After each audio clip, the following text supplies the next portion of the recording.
Good afternoon. We're going to be getting started now. This is the March 12th, 2013 meeting of the Portland Planning and Sustainability Commission. Our order of business is today is going to be to get items of interest from the commissioners and director's report, followed by the consent agenda, and then we'll move into the discussion of minimum parking requirements for multi-unit buildings. So do we have any items of interest from the commissioners? Seeing none. Susan, are you? Oh, I was waiting. Oh. Go ahead. You're of interest, Susan.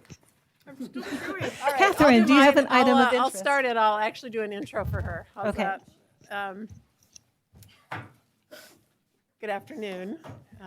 So I have a couple of things. First, I just wanted to draw attention to each of you. You have this document in front of you, which is a piece about the West Quadrant. And so we held our first Stakeholder Advisory Committee meeting last night. And Catherine is co-chairing that with Karen Williams. And it was a great meeting. To kick it off, she will talk a little bit about it in just a second. I also wanted to let you know that we had a forum last Friday in Old Town Chinatown to begin to discuss issues there. Big issues, obviously, are housing, transportation, commercial development, the river, green spaces, all the same kinds of issues that we talked about in the Northeast quadrant.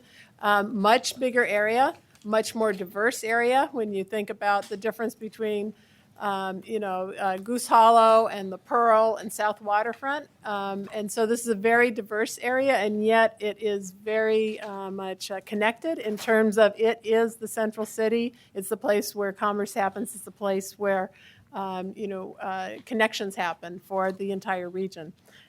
So last Friday we had a forum in Old Town Chinatown. We had about 60 or 70 people show up. We're going to have a charrette on this Friday, so if you're interested, that's on the website, but we can also, Julie can send that information out.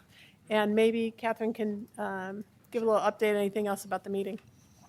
Well, it was just our first meeting, so it seems like a great group. There's 33 people on the committee, so we've got a great large group, a lot of diverse opinions, and I think thoughts. Already got kind of excited about just even having to have our boundaries confined as they are. So I think that'll be interesting. It's our next meeting is kind of, I think, discuss issues and constraints. And one of the constraints is why stop here or why stop there? And so I think it's going to be a great group and some good discussions.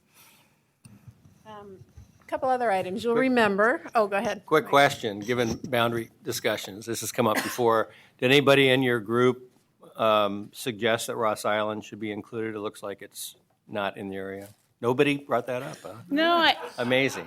We can put fuel on the fire, certainly. No, I mean, really was discussions of, I think, like for instance, why the area is drawn at Northwest Portland? Why is Conway not in there? And then South Portland area and at the bridgehead, there, what I've kind of dubbed Freeway Island, it's just that interchange exchange. Why does it stop just short of that? And all good reasons for staff to explaining why, which I can go into if you guys want me to, but like I said, I think that'll be an interesting first start where we're going. Other quick items are, you'll remember back a couple of years ago, we had the airport plan successfully adopted, and Karen, I believe, sits on the Citizens Advisory Committee of that group. They're going to be doing in their annual report quite soon coming out, and so we can send also a link to that report to everybody so that just to know that all the work you did is now culminating in some actual action. And those are good things, unless Karen wants to add anything about that.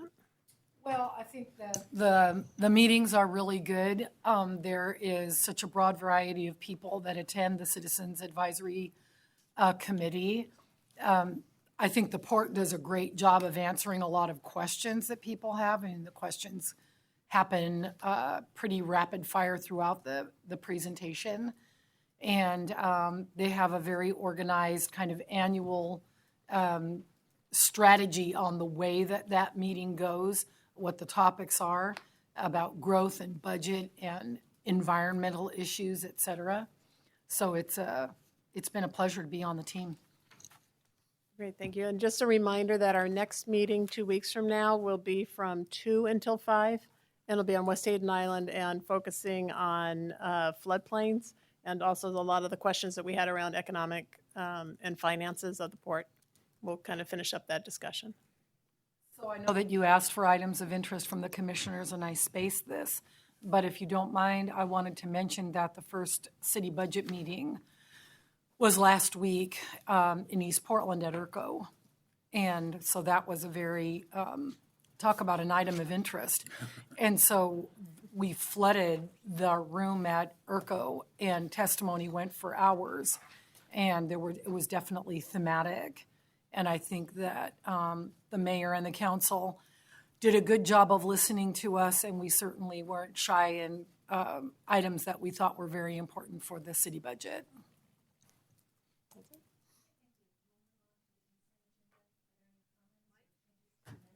Your mic. Sorry, got it. Moving on to the consent agenda, do we have any comments or changes to the minutes? Move approval. Second. Okay, we have a motion and a second. All in favor? Aye. Any opposed? Okay, so the motion to approve the minutes has been passed. We're going to move on now to the minimum parking requirements, and the mayor is here and going to start us off.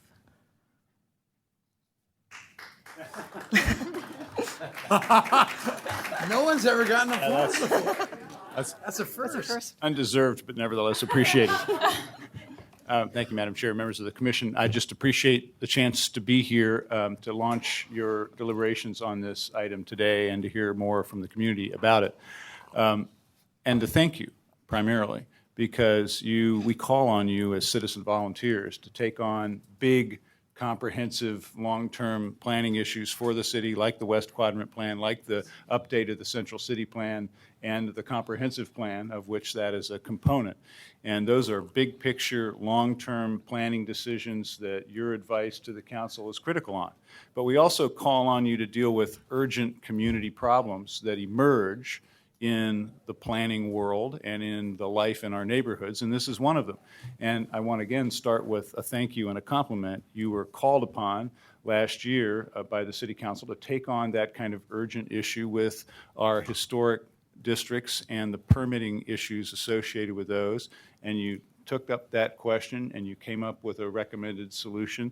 You got it to the City Council in very short order, and it's now been adopted.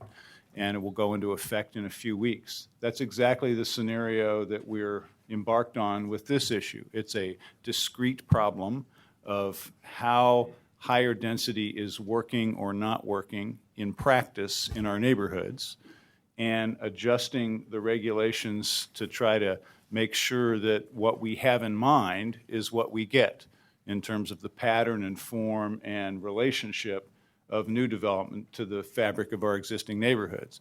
And so my call to you is to proceed, take up this question as you have, bring us a proposal shortly, make sure that we're reducing the impacts on our neighborhoods of this kind of infill development, but also seek to preserve affordability and equity, other key goals in the Portland Plan and that you apply in this kind of work every day. There are other policies that the City Council and that you can take up that will help, I hope, complement what we're able to do in the code, namely dealing with permitted parking or other strategies on the transportation side. I want us to be swift in taking those up as well, but we shouldn't delay the first step of a recommendation from you on adjustments in the code that will, again, deal with these competing values of affordability, equity, and impact. So again, I want to thank you, urge you to get this to the council promptly. As you've heard from me and from other members of the City Council, we're eager to take this up as well and to act on this soon enough to make a difference in the next wave of development. So that's what I came here to say this afternoon. I won't keep you from both the folks that want to talk with you this afternoon and your own work. But again, I want to thank you and urge you all deliberate speed in this important piece of work. Thanks. Any questions for me and at this point from you? Look forward to hearing from you. As always, unanimous recommendations are wonderful, but spirited debate and a difference of opinion is okay as well. So on this or any other matter, you are individuals as well as collective wisdom. So if you're able to get to yes on a single proposal, wonderful, but we want to hear from you right away nevertheless. Thank you so much. Thank you. Thank you. We'll now have the staff report. Great. Good afternoon, Commissioners. I'm Joe Zender with the Bureau of Planning and Sustainability, and I'm joined by Sarah Schooley from the Bureau of Transportation. We're going to do a brief presentation of the ordinance changes that are in front of you today, as well as Sarah will talk about the research and some ideas that have come from PBOT's work on permit parking programs, just as a complement to the code work that will be in this proposal. Just a little background. As you know, this project was undertaken because of a community concern about the pace of and the amount of new development of multi-unit buildings, apartment buildings without parking. It's been something that we've seen a spike of since 2010, and you've seen a particularly large impact of this or number of these on Southeast Division. But in that same period, or between 2006 and now, the parking minimum requirement has not meant that no parking has been built. In fact, over 50% of the multifamily buildings that have been built have been providing parking and been providing it at a ratio of almost one space per unit. We looked at, and we talked about this in our previous meetings, that this policy dates from the 80s originally, and it was designed to encourage compact transit-supportive development. It was updated in the 90s to make that even more explicit by adding the provisions about locations that are along a frequent transit line, and that the Bureau undertook a series of research projects to try to frame the issue and prepare the proposal that we're presenting you today. And we had these series of public comment sessions in the past that led up to today's hearing. So specifically, the proposal that I'll present has 6 elements, and there's sort of 3 big variables just to keep in mind as you're deliberating on this today. The approach that we've taken is to create a new minimum parking requirement for larger buildings, and to allow a certain number of substitutions, things that you can do that promote bike riding, car share, and other things that encourage or make more possible living in a unit without depending on an automobile as a way to buy down the number of parking spaces that are required. We're going to allow off-site parking also to be considered in the mix. We're going to require loading space, and we're going to also clarify the bike parking definition. But the variables really at the heart of this are what size buildings. If you're concentrating on large buildings, you'll hear that we're proposing 40. How much parking is required, so how many parking spaces per unit. The proposal we'll present is 1 per 4, but that's another variable one could play with. And whether or not these substitutions make sense, and possibly limiting the amount of the substitutions. And I'm going to walk through each of the different provisions real quickly. First, amendment number 1 is that we're creating a new minimum parking requirement for buildings in the zones listed here. And primarily these are commercial zones located in the neighborhoods on our main streets, or high-density residential zones in the case of RX. And the proposal is that for buildings above 40 units, you must provide 1 parking space for every 4 units. So the minimum amount of parking would be that. These provisions would not apply in a limited number of areas where we have planned districts that have their own parking requirements already there, because those parking requirements were sort of negotiated and developed as part of the overall package for those planned districts.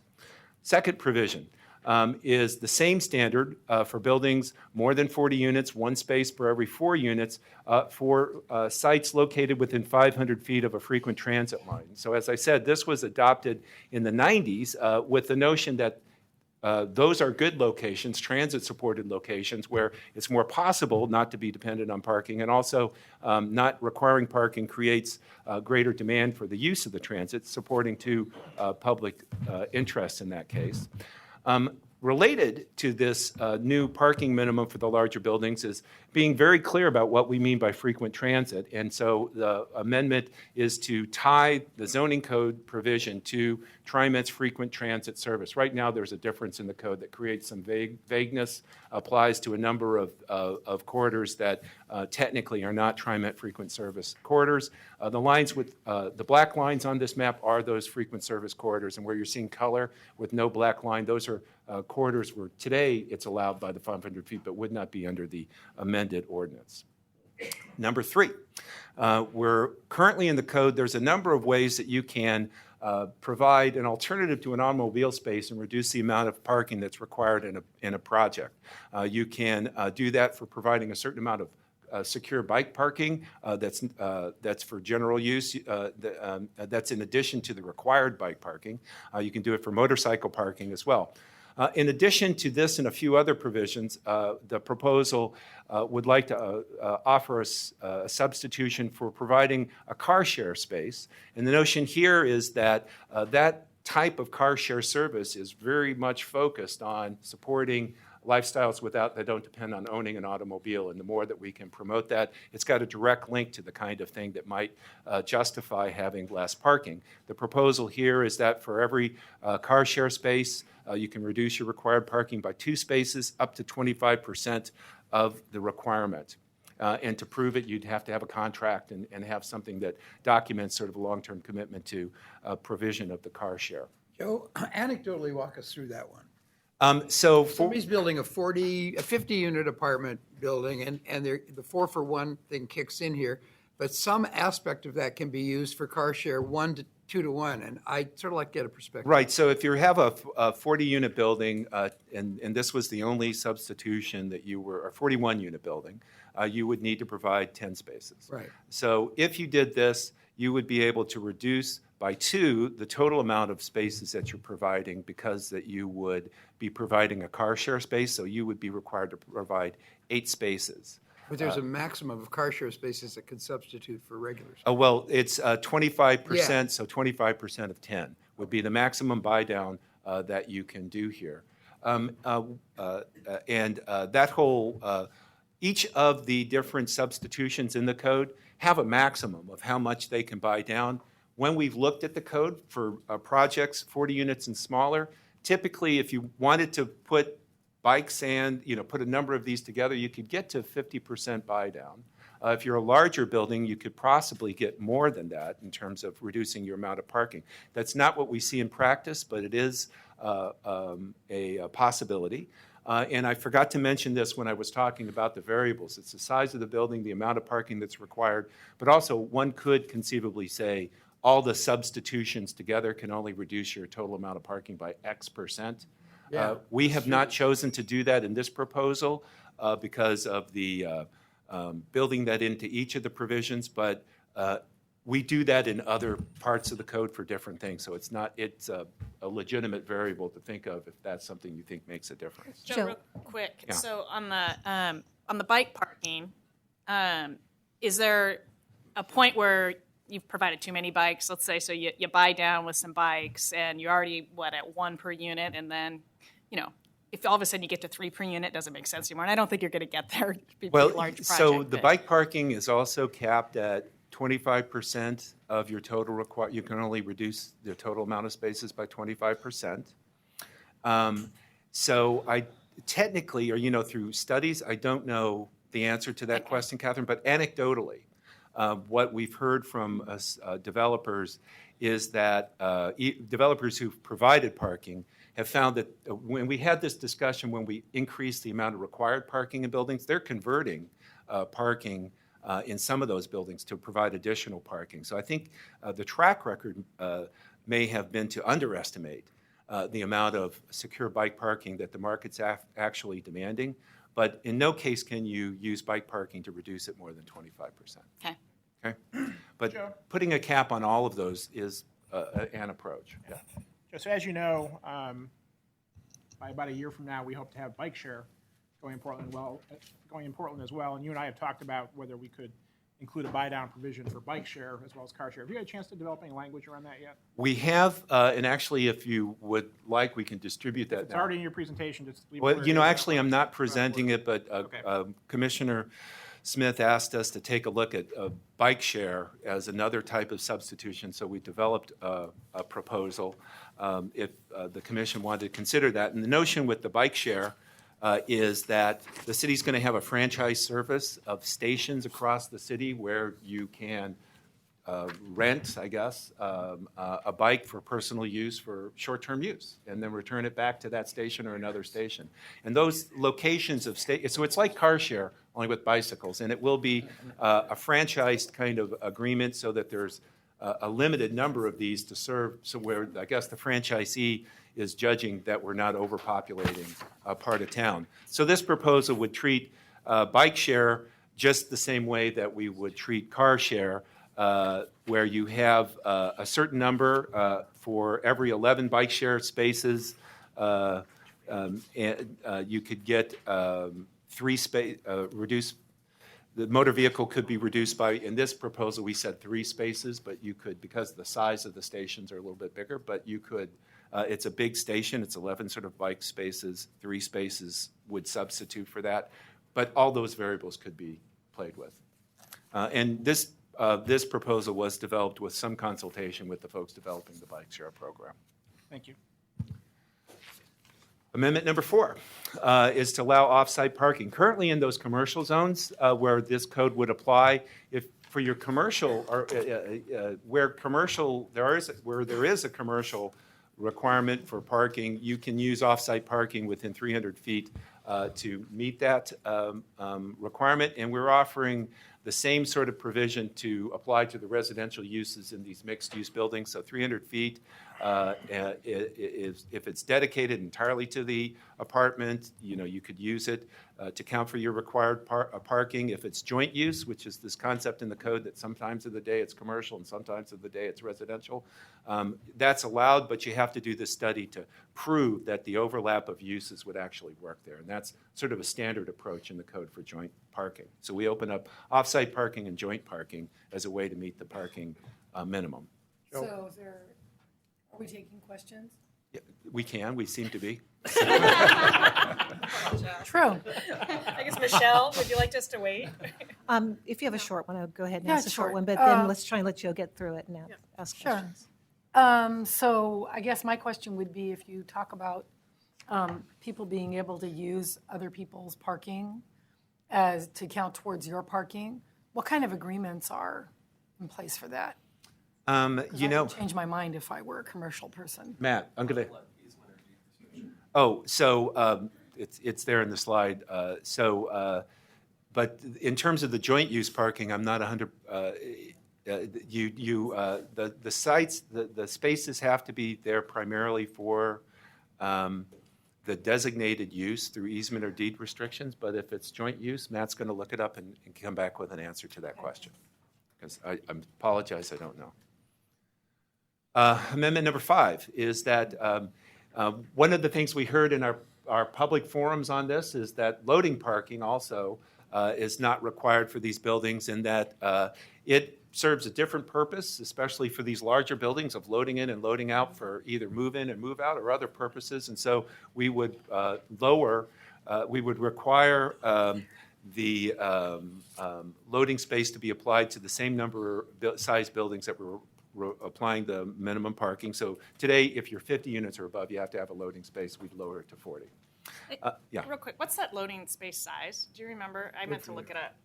I will ask Matt to look that up. Okay. Yeah, I'd like to And know again, that let's too. try and let Joe 'Cause a get regular through it, parking and place then we'll won't ask work. questions. Okay, sorry, my bad. And then amendment number 6 is we're going to clarify the size, the definition of long-term bike parking. In the code now, there's short-term parking and there's long-term parking, and we have a dimensional requirement for what it means to be secure short-term parking. We don't have that for long-term parking, so you're getting some pretty substandard applications of that, for instance, like a hook in a dining room in an apartment. And so this just makes the two the same, that says it's approximately 2 by 6 feet and sort of the space that it has to have to secure the bike. It allows secured parking. So when you're providing the required long-term parking for the buy-down, it tells you what is going to constitute adequate bike parking. We see a lot of great examples of this, both secured rooms and sort of secured spaces in buildings now. So we know that the development community already responds to this, and we're trying to just clarify it and get rid of some of the examples we think are substandard. So those are the 6 pieces of the legislative package. And I'm going to turn it over to Sarah now just to talk quickly about the parking permit research. Thank you, Joe. So as Joe said, my purpose in this presentation is to provide a little bit of an educational framework about parking permits and what's out there. We were requested by the commission and also different members of council to look into how parking permits may be able to be applied to these situations, and also look at what we currently have in the city and thinking about how our existing programs can be used. So you all received a memo talking about the different types of permits, but I just want to go through them really quickly to clarify the differences between them so that when we have these discussions, we are talking about the same things when using the same words. So there's 4 major types of parking permits throughout the United States. The first one is a residential parking permit, and that one is purely for residents. And so the idea here is that residents can either overstay time limits or they have kind of full rights to a certain portion of the city's streets. The second type is commercial. And so with the commercial parking permit, we're looking at being able to give employees of a business kind of longer hours to stay in order to either work the 8 hours, even though, the area might have signage for a 2-hour limit. So it's giving a little additional privilege for employees to do business in the area. Number 3 has gotten a little bit of attention lately. It's the overnight parking permit. And this is the one that was brought up in Dr. Donald Shoup's article in the Oregonian at the beginning of January. And I think this one is a really important one to touch on because of looking at what the purpose is of different parking permits. So when you look at other cities that implement overnight parking permits, they're really not doing it to necessarily exclude or include different people on streets, but they mostly do it actually to deal with abandoned vehicles. And so when you're talking about overnight parking permits, the hours of enforcement for those permits are usually between about midnight and 5 a.m. And so you're really only looking at the streets during those hours. And so with that, you're looking, are there cars that have been ditched by people that aren't usable? Those are ones that shouldn't be on the street. And cities also use them when thinking about street cleaning or plowing. And so how Dr. Shoup looked at the overnight parking permit, I think there was, I think when he was talking about it, he was definitely talking about it in the context of Los Angeles, where he's from, and there wasn't quite the transition between kind of commercial areas and residential areas like there are in our neighborhood. So I do think that there's important parts of Dr. Shoup's proposal that can maybe be brought into our discussion, but I think it's very important to realize the context and what may be and what may not be appropriate when talking about the overnight parking permit. And if you have any questions about that, I have some slides if you need a further explanation. And then the 4th one is the area parking permit. So the area parking permit is what we currently have here in Portland. I'm going to go into that one in a little more depth just so you know what we currently have. Thank you. So with our area parking permit, whenever we think about why we have a parking permit, the first thing is what's the problem? And so with the area parking permit, we're saying that we consider an area to be ripe for an APP, is what we call them, if they have 2 things going on. One is that there's 75% occupancy during peak hours, and that 25% of this occupancy is from commuters. And so you can kind of see on the map to the left where the different shaded colors are. We currently have 10 area parking permit zones, and as you can see from the colors, they pretty much circle the central city. And the point of those permits is to discourage commuters from parking in those areas and then walking or taking transit or whatnot to the central city. So we're trying to get people out of the area that really aren't doing business or live in the area. So that's been the fundamental purpose of our area parking permit program up to this point. Also, when looking at the problem, we're also looking at a size of 40 block faces. And so you would need that 40 block faces to get into the area parking permit program that shows in total that 75% occupancy during peak hours and 25% from commuters. Now, some general kind of operational parts of the area parking permit program is that the permits right now in all the APPs cost $60 a year. And that they are unlimited for residents. So you can, if you live in this area, you can get as many APP permits as you want. As far as employees, thinking about that commercial aspect, that's varied. So some of the APPs, a certain percentage of full-time employees can get these, and that percentage varies per zone.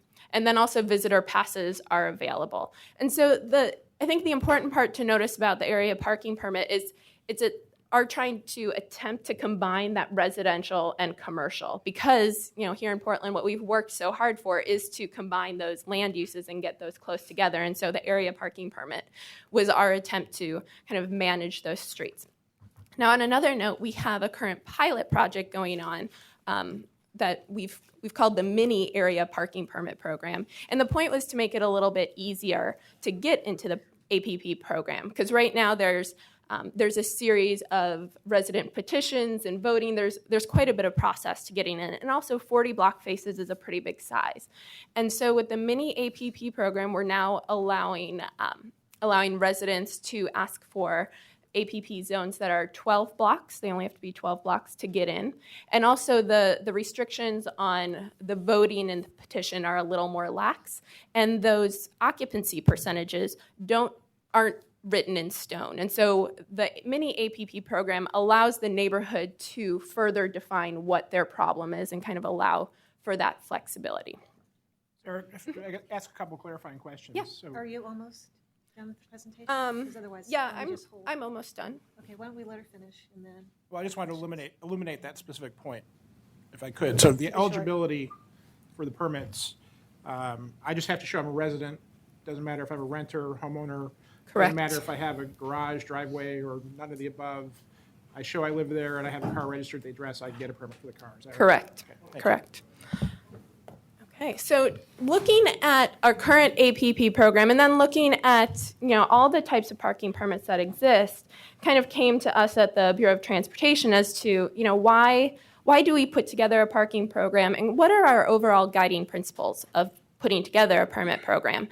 And I think this first point is important to note. So allows for legitimate uses. And so there's a whole bunch of legitimate uses out there, and depending on where you are in that city, those types of uses can vary. And so there's the residential use, there's the visitor use, there's the commercial use, and there is commuter use. And it's each area deciding what are the legitimate uses for those areas. And as Chris pointed out, I think we have those bigger use titles, but we really have made an intentional decision not to have sub-classifications for either types of businesses or types of residents. That it's these broader classes that we're looking at. The second guiding principle that we look at is how do these policies encourage travel demand management? And so that's the encouragement of either using your car less or being able to live in a car light or car free way.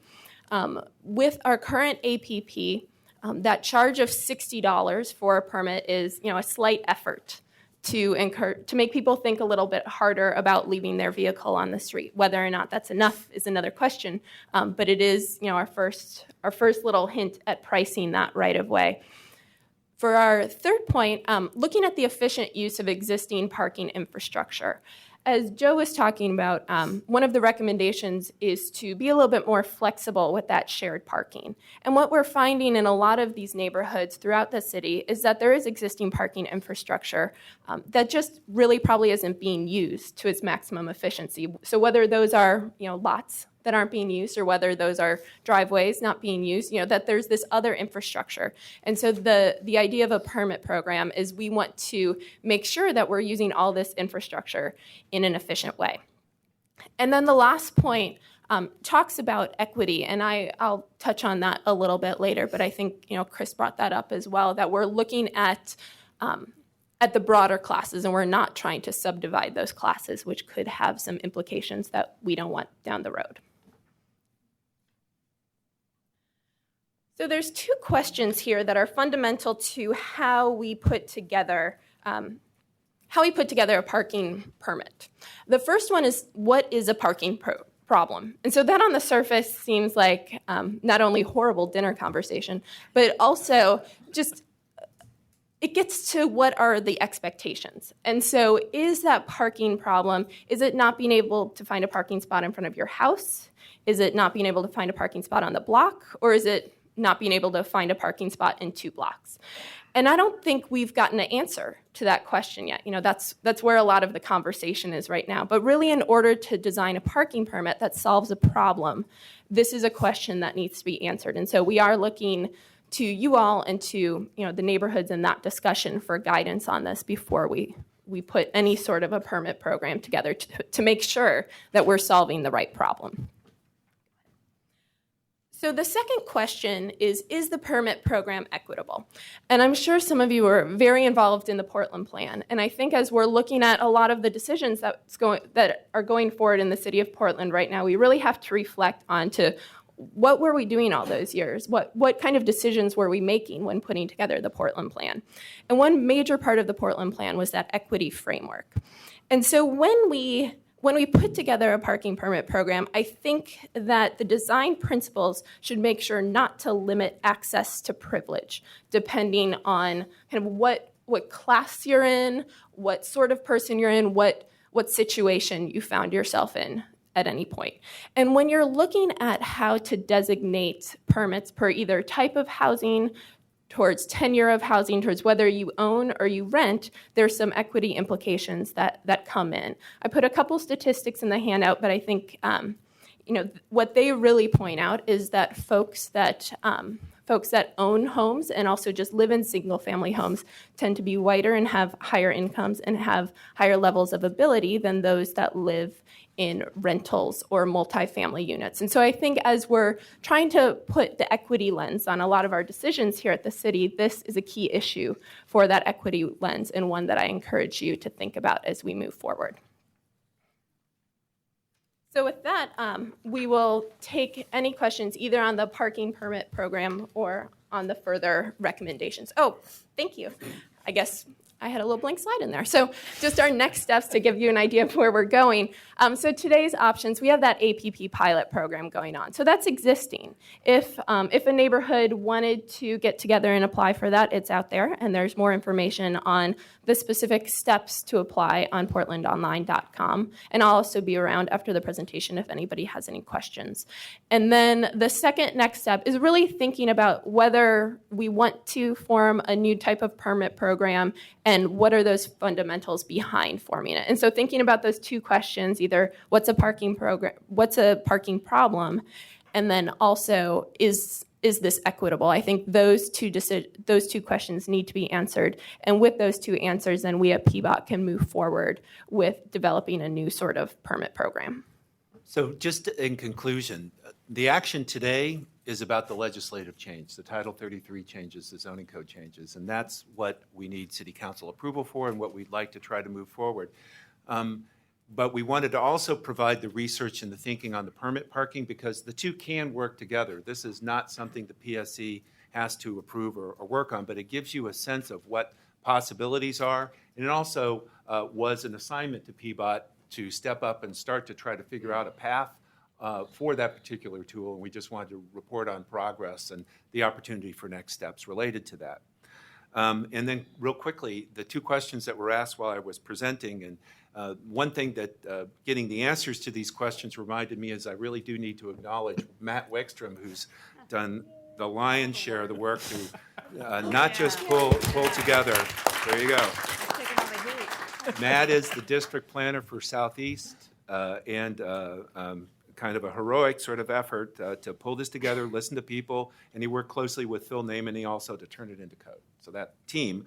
But on the response to how the shared parking, the joint use parking works, if you look on page 15 of your proposed code package, and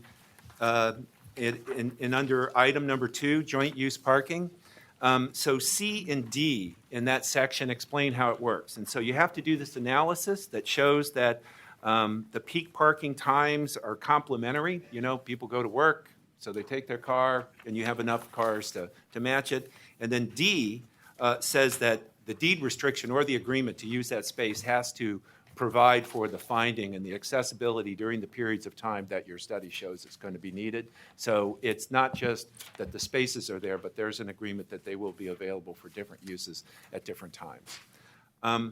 Then this other question was about the size of the loading space. And the loading space that's relevant here is 18 feet long 9 feet wide, and it must have a clearance of 10 feet. Is that a traditional size of a moving van?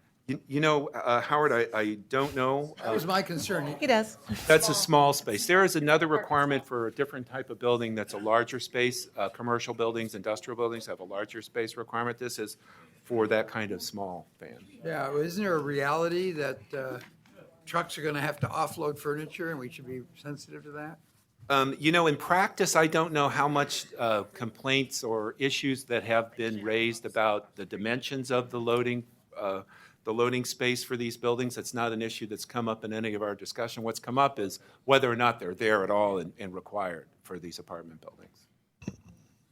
So, I mean, real quick, having designed a lot of these, the loading space, if it's going to accommodate a moving van, then the next question is what size moving van and then we have forward motion requirements. So it gets quite large, takes up a lot of space. And so I think, and then it's of course, move-in's a big deal when you go to get the whole building occupied, but then it's just a fairly kind of regular flow, but taking on-street parking for a permit for application for when that happens seems to work pretty well for all the leasing agents in town.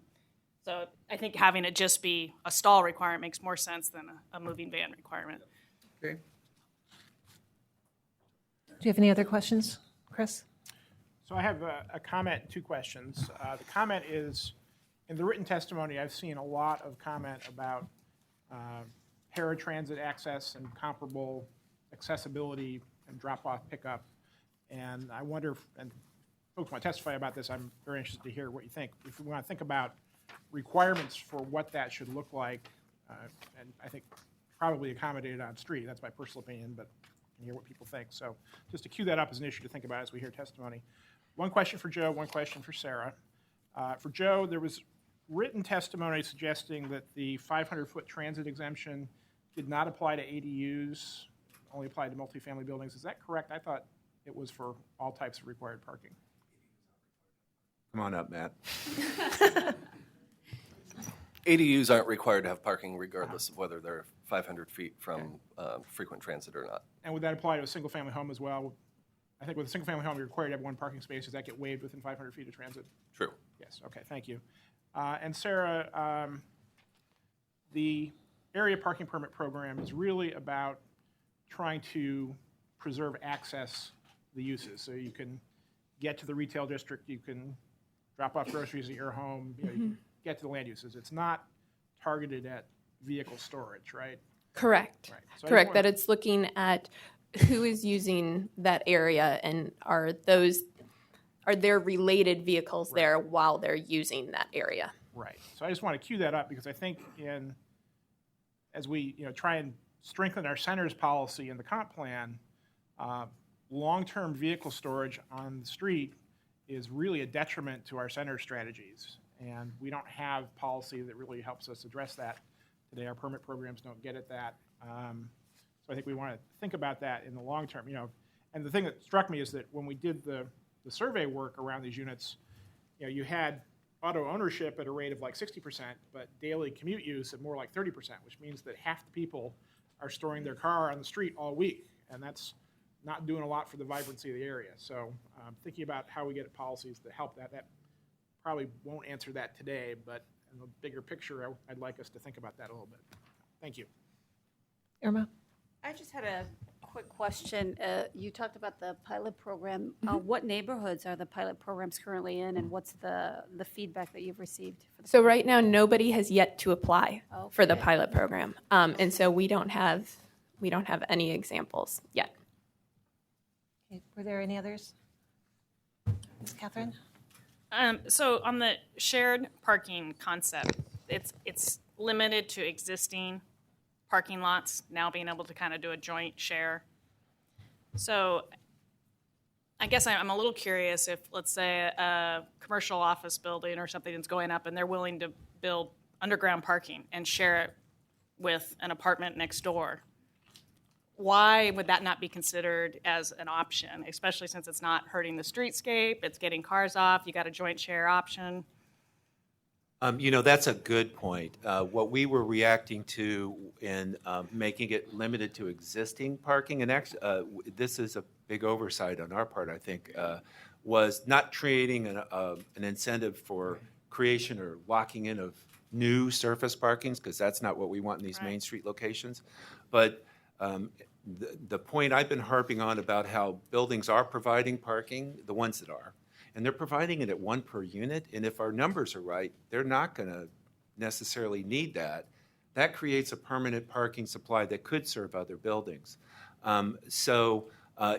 Given the economics of the corridors we're talking about, the likelihood that someone would, for a long-term basis, tear down a structure and put in a surface lot, that would be the risk, that not just limiting it to existing and allowing it to just be any available commercially compartment with 300 feet. But given the land values, that seems somewhat unlikely, not impossible, somewhat unlikely.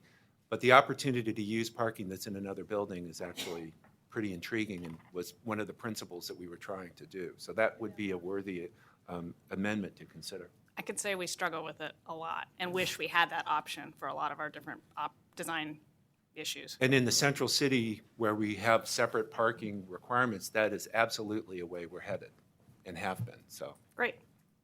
And then another just quick question. What determined the 40 units? How did you arrive at that? The 40 units was derived at, in part, by looking at the economics of providing parking, and also looking at the practice of which buildings are providing parking. But your 40-unit buildings, and actually this could apply to 30-unit buildings as well, but they're typically a 10,000 square foot lot.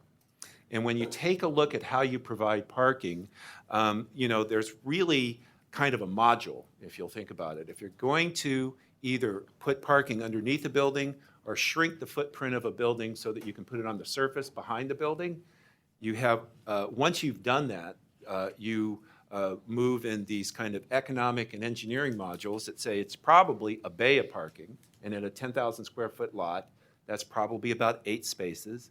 And then you got to have a two-way driveway to get in and out.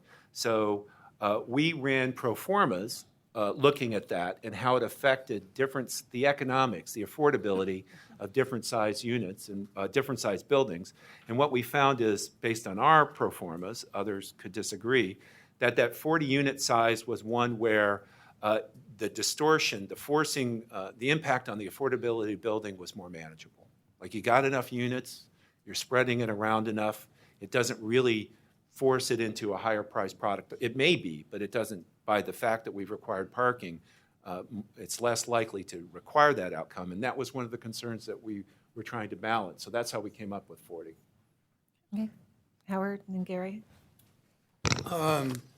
Joe, I want to bring in the forget about it concept. In Manhattan, it's pretty typical of people who buy an apartment or a unit there that they rent space in a parking structure 8, 10, 12, 14 blocks away in a large area, such as under our freeways would be an example. Did you study that at all as an option where part of owning or even renting a unit would be a space in a, I call it off-site, but really off-site, somehow connected in Chris's fantasy to transit to get you from your apartment to the deal? In my fantasy, you sold the car, Howard. Right. So, I got to say, part of our interest in putting together this package was speed.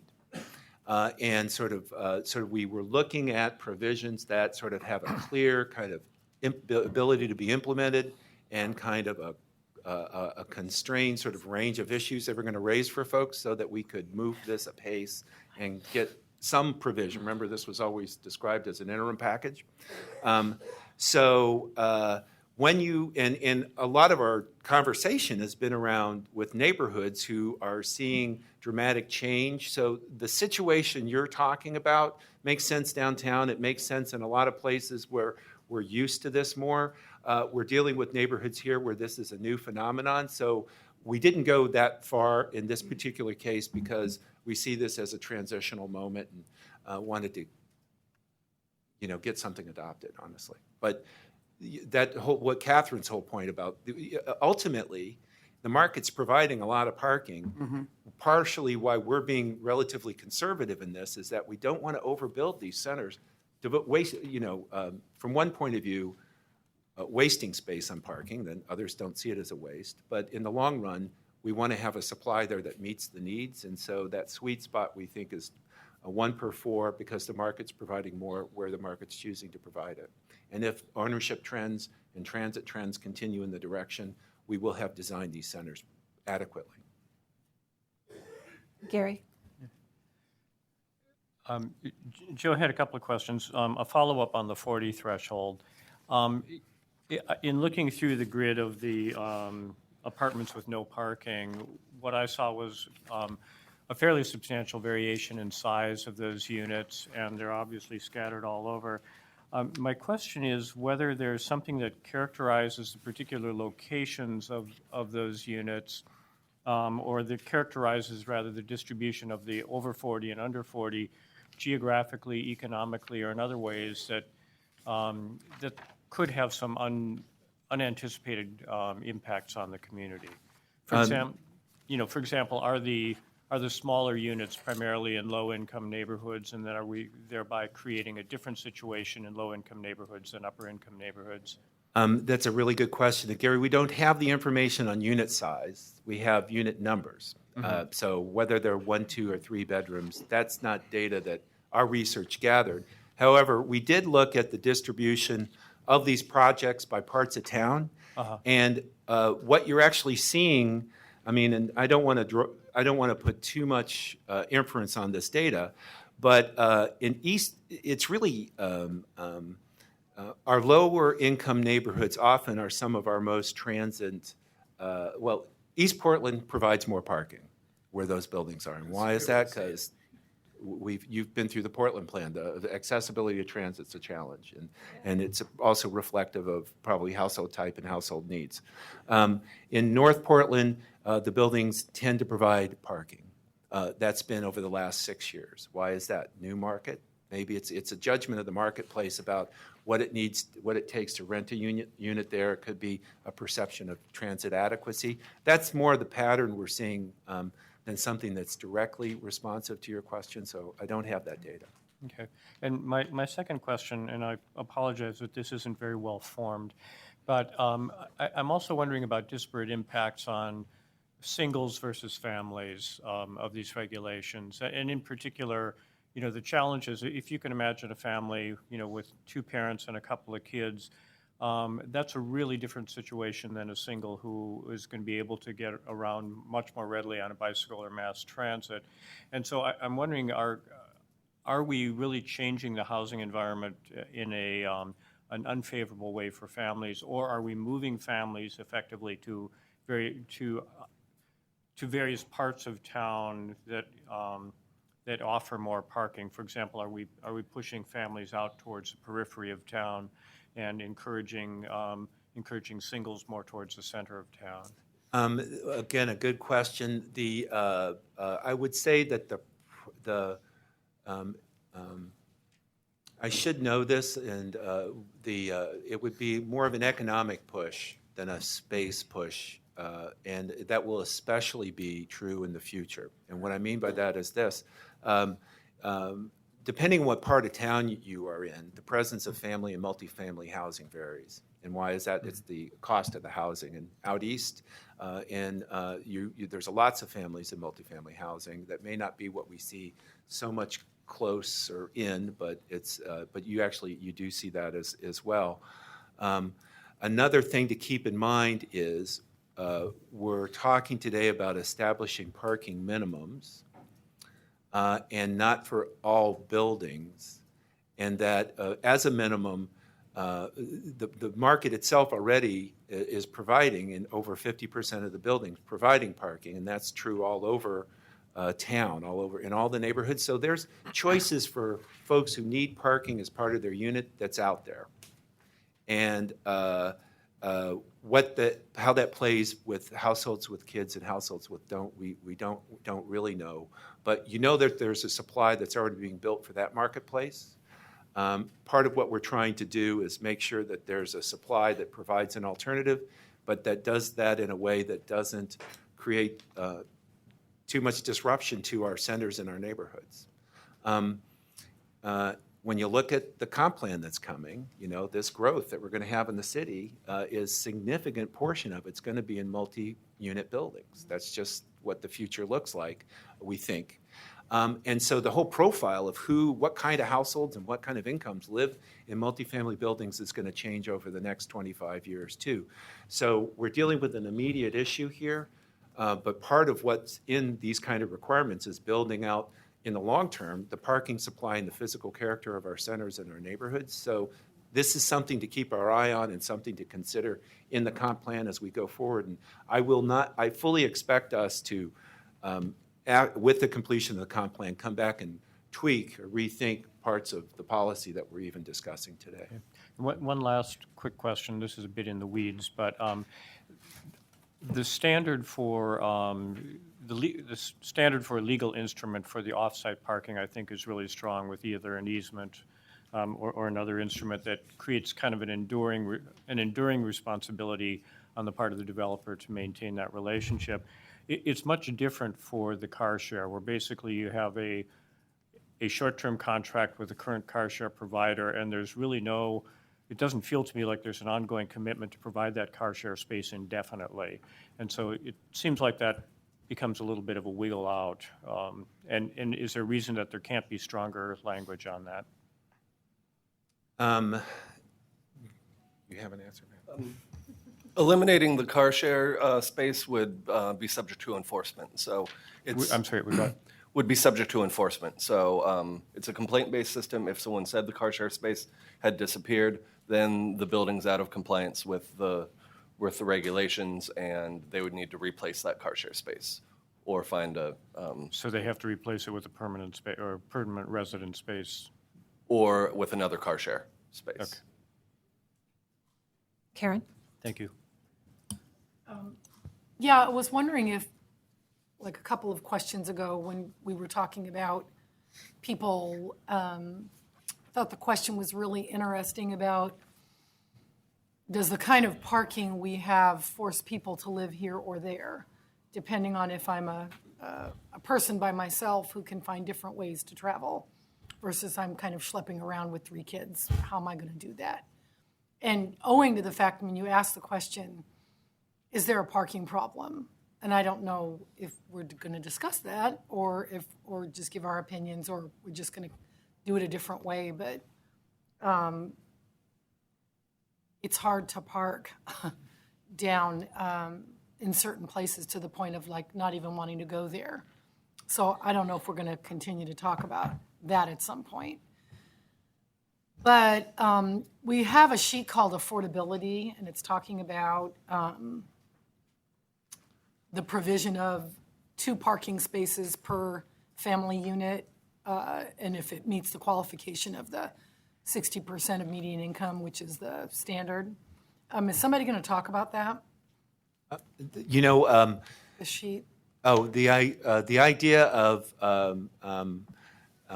there was an idea that came up during our testimony period, our hearing period, that we applied some thought to and didn't put in this package because we don't have it all worked out. But the notion there would be to somehow link the substitutions, the buy-downs, as I've been calling them, to affordability of the unit as well. Is that a worthy sort of policy lever to pull? And so the path that might be out there for us to pursue is, remember the limited tax exemption program that the commission used to review those. So that's sort of a long-term commitment to a space, and it could be linked to that. There's some legal issues with that we didn't have worked out in time to make it part of this package, and we'll continue to work on that and bring back some sort of proposal if we can work one out that's linked to affordability. And part of it is, what was appealing about that was it is a sort of documented and tracked affordability of that unit because it's in that program. So for the folks who have to administer this, they know that's an affordable unit because that's designated in the overall sort of title and deed and financing of the building. So we didn't get it in this package yet. Hey, Catherine? Sorry, I feel like I'm like dominating, so I'll make it quick. But nobody seems to have asked yet about commercial regulations. And it seems to me especially like in Division area, as much of the parking issue there is people visiting the neighborhood to support the commercial businesses. And so I guess just what are your thoughts on that? And it seems like we're maybe penalizing new apartments going in for the fact that people like me are going to restaurants in Division and parking my car and creating a parking problem for everybody. So I don't know. The way our centers are designed now, all over the city, is that's shared parking. And what I agree. What I keep going back to is the parking occupancy survey work we did. So that's sort of real world situations that the density of housing that's around there and the number of businesses and how it's playing out on how many block faces are actually overparked or congested at different times of day. And we didn't see it go beyond 2 blocks in this, limited number of cases that we did. It's not an exhaustive study, but we got, I think, a good sample. So there's a balance there that seems to be working more with that. And, there's limited hours of day that shared parking that where visitors to the businesses are parking on the residential streets. So currently that seems to work. And even in some of our more dense neighborhoods, you're 2 blocks off of the commercial street and there's adequate parking. But I guess, so we're making new apartment buildings have a parking requirement, yet they're only part of the problem. I guess that's kind of why I'm like, why is it equitable to say it's the new apartments that are the issue versus it's the commercial or the existing homes in the neighborhood that were built without off-street parking? Or, I mean, there's obviously a number of things playing into it, but it's interesting that we've just focused on the new apartments. Oh, yeah, and another way to look at that is really what we're talking about are mixed-use buildings, because these are all in these centers, and actually we're really anxious that when these buildings are built, that they're mixed-use buildings. Mm-hmm. And so you're building, it is sort of a surrogate or something for how much parking should be provided once a building gets so big. We're assuming, or we're hoping, that it's a combination of residential units and a certain amount of commercial space on the ground floor. I guess the bet or the policy angle with this proposal is that if we build a permanent supply of parking focused on the residential, the shared use of the commercial continues to work. And just like you were saying, where you have commercial parking that you could in a building that isn't being used, that could easily be leased by employees or others or valet parking is what we did in Northwest that serve a commercial use as well. Okay. So just before we go to testimony, I think it's just really important for guidance for you all that this is step 1. And so we want to get to an answer that helps the problem now so that we have a solution that goes into effect and affects as new permits are requested. It doesn't mean it's the final solution. We have all sorts of things coming in related to the impacts of our inner neighborhoods becoming more dense, and that change is hard and growth is hard, and all of these things are new to a lot of people. And just having your own opinions beginning to be formed about who owns the right-of-way. Well, we all own the right-of-way, and it's a really different way of thinking. And so just once again, this is step 1, but I do think it's really important, like the mayor urged us to do, that we do get a solution to this first step today, if possible, and that we keep a very good list of these other issues. We can come back next month and begin to have a discussion about which one of these other issues do you want to tackle next, whether it's parking permits or something else, and we can move on to those in the next coming months. Thank you. I have one context question. So we've been saying that from, I think, 2006 to now, 50% of the units have been providing parking. So we had, I would say, 2006 to 2008 was the boom. Then we had nothing. And now we have whenever our recovery started to now. So what are we seeing now? Is there a distinction between what was being built 2006 to 2008 versus recovery to now that would skew that? Right, and 50%? if you look at the permit data, really you see the bottom fall out in 2008. But 2012 has been somewhat of a return to previous levels of building construction. And we're seeing, once again, slightly under 50% of the buildings that are built are providing parking, and of the buildings providing parking, they're providing it at 0.7 parking ratio. So it's 1 year, Commissioner, so I don't want to like say it's a trend, but it's, I don't know what the new normal looks like, but what do we know? We know we have this actually longer than anyone expected to last low vacancy rate for apartments because they weren't built prior to the mortgage crisis. So, because those were mostly ownership units. So there's a big pent-up demand, and the development market is stepping up to fill that. It's been filling it a lot in this bubble with buildings without parking. But when we look at 2012, and this is not Central City, this is just the neighborhoods, it's getting back to close to what it was. Okay, thank you. Michelle, just real quick, and keep in mind that those all started a year ago. Okay, So designs keep evolving. right. Okay, thank you. We're going to open up the public hearing.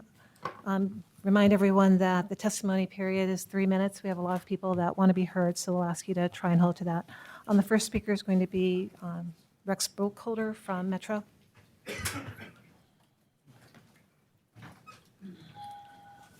Good afternoon, Chair and Commissioners. Rex Burkholder, private citizen now, not from Metro anymore, as of the last 2 months. Sorry. I just am coming today to address this issue from both a moral and practical standpoint. The moral standpoint is that I believe that the current policies are actually good policies, and that the moral part of them is that it's about accommodating people who are going to be born here, raised up here, or move here. In the next 25 years, we predict an additional 1 million people in the Portland metropolitan area. They need to live someplace, and it's much preferable that they live in the designated corridors and centers that are in the region rather than expanding the urban growth boundary and covering over farmland. And then under the regional framework plan, which is endorsed by the city of Portland and adopted by the Metro Council, fully 70% of the region is zoned for single-family residential, 70% of the residential area.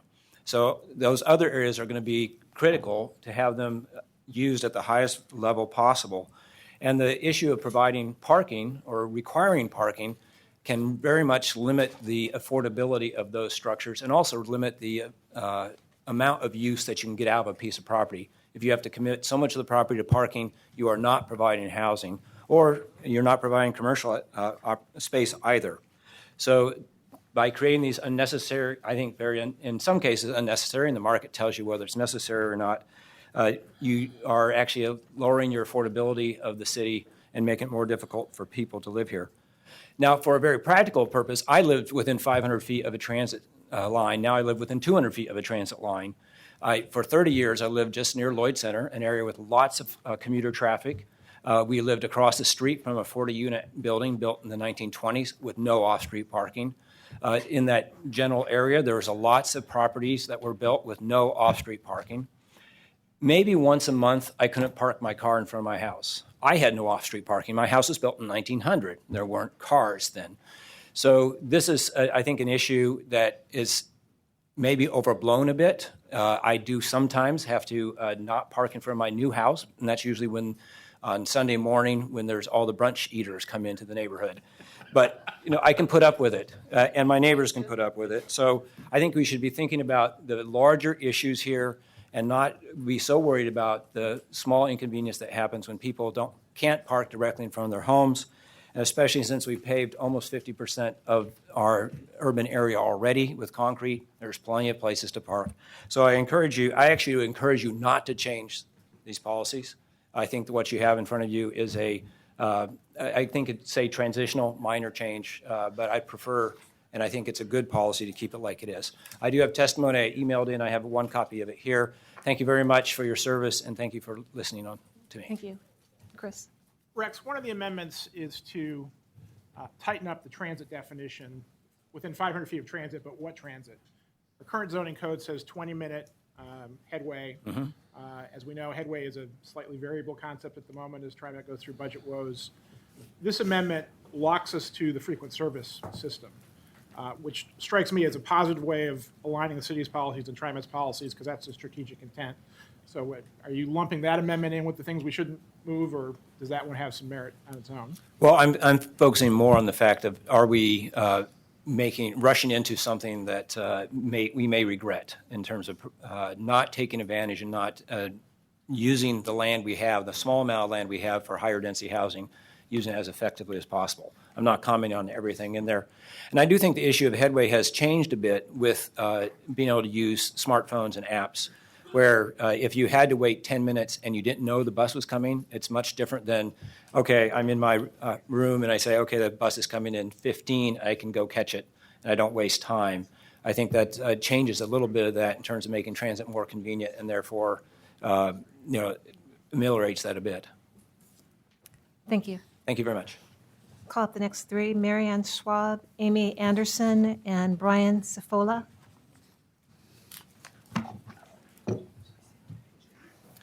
Commissioners, thank you. My name is Marianne Schwab. I'm a community advocate in Sunnyside, and as you know, you're busy here with your issues. But in my neighborhood, we've been monitoring the comp plan. We've been monitoring OLCC and their pushback on time. We're talking sleep deprivation.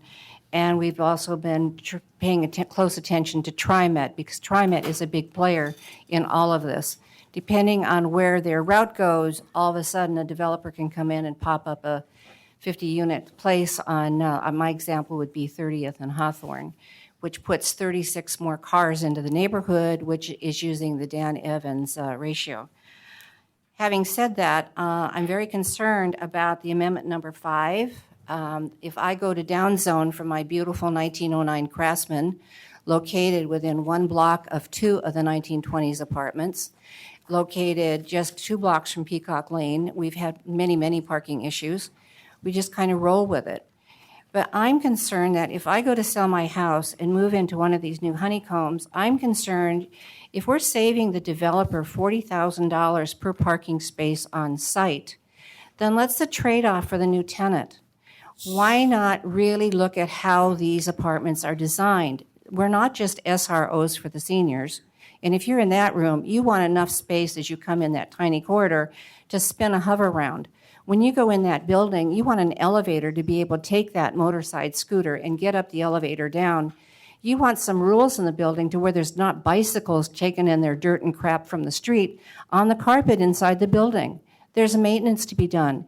Many of these buildings do not have on-site managers. So, and then the bicycle storage on site in the basement or first floor, I think is a good idea, because otherwise they're hanging on hooks from the balcony, and the balcony becomes a catch-all, like a garage sale. So if we really want to welcome our new tenants, let's make it affordable for them. Let's make the kitchen cabinets workable to the ceiling so you're not got the grease on the top. Let's pull out those wire closet inserts. Let's really make them work for the seniors and make it work for the families. There are very few apartments out there with 2 to 3 bedroom units. And no one's talking about the impact, the overflow of this to the neighborhood schools. Now, I really want to say a quick tangent here, thanking Matt Wickstrom and Bob Kellett for helping me get my free Richmond map over here. I am one of the original task force on the no apartment program, and we singled out and targeted this area. If you please, when you have a break, go look. I color-coded each unit, and using Dan Evans' formula showed where the overflow parking is going to go.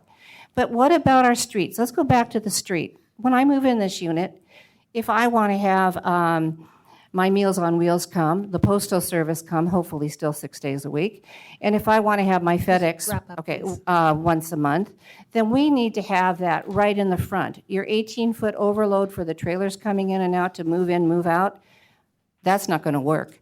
We really need to readdress the handicap parking and how many of us are still going to have our keys. The hardest thing is to take mom and dad's keys away.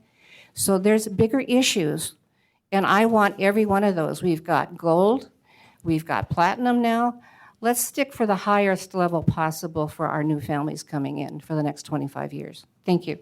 Thank you. Oh, and there's one more budget hearing tonight. I hope people go. We need to keep our bookends solid. We need to keep our crime prevention coordinators, and we need to keep our land use liaisons like Matt, because there's budget cuts coming down the pike, and I don't want to lose them. Thank you. Amy, and could you please state your address? Yes. My address is 3735 Southeast Sherman. I am 2 blocks north of the current project on 37th and Division. I currently own my home. I've been there over 20 years, and trust me, it's been an enormous adjustment to the amount of traffic that has inflowed in my neighborhood. I ride the bus, I don't drive a car, I'm disabled, and I'm dependent upon the lift, and I'm dependent upon making sure that an ambulance or a fire truck can get to my neighborhood. I'm registered with PGE as a vulnerable citizen who needs electricity and service work. So for me as an individual living in a residence that basically is tied off on both ends for two streets, Carruthers and Sherman's have no through streets. It's a dead end on both ends. And so when the cars and the trucks come by our houses, you can hear the floors rumble because our streets are old, our sewers back up, or our water flow backs up on the streets. My basement, I don't know the last time it was ever dry because of the amount of water that builds up in our particular neighborhoods. So adding this enormous amount of additional pressure to the new building that just went in, the Move Your House apartments, is going to create a serious traffic problem in the fact that there are no traffic lights, there are no crosswalks, there are 2 bus stops that have no access across division. And so our lives are put in danger just by trying to get across the street. And that's without all the new tenants coming and going, and without all new traffic flowing through our streets, and without all the new FedEx trucks and the UPS trucks that already add to our streets problems. And approximately 2 or 3 years ago, we had a sinkhole that dropped 2 cars in it because the streets had fallen apart. So I really want everybody to think about the fact that we have Rite Aid on 39th and Division, we have Richmond Clinic on 39th and Division, we have Tom's Restaurant and Bar on 39th and Division, and we have a Vietnamese restaurant on 39th and Division, all of which have extended parking areas that are not in use most of the time. Most of the restaurants are closed before dark. Most of Rite Aid customers are gone by 8 o'clock at night.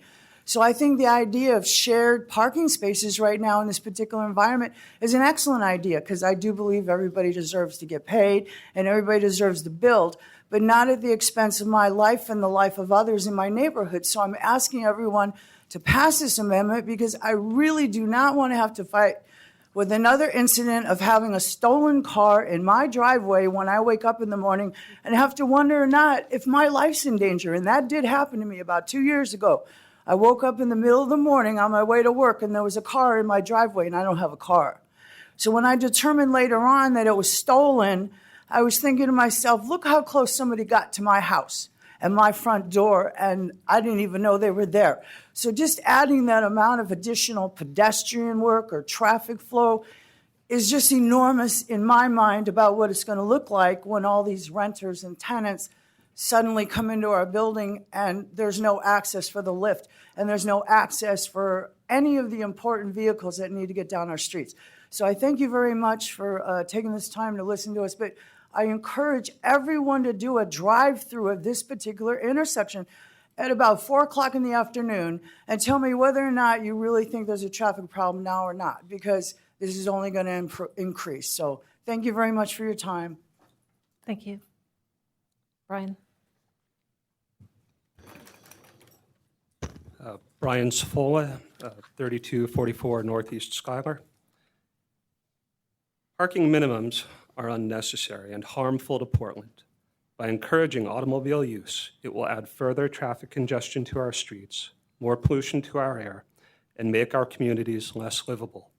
It does this for an ill-considered cause. Street parking is not an entitlement. If we want to make it one for select classes, such as the elderly or households with young children, there are better ways of doing it. Citywide parking minimums that apply regardless of whether parking is actually a problem should be rejected. But what should happen and what does happen aren't always the same. With that in mind, I propose an amendment that would significantly improve this measure. Allow a waiver of parking requirements if the presiding neighborhood association consents to one as part of a broader agreement with developers and project design. This flexibility would allow neighborhoods to determine their own best interest on a case-by-case basis, and it allows the possibility of creating particular amenities or features to meet a particular location's needs.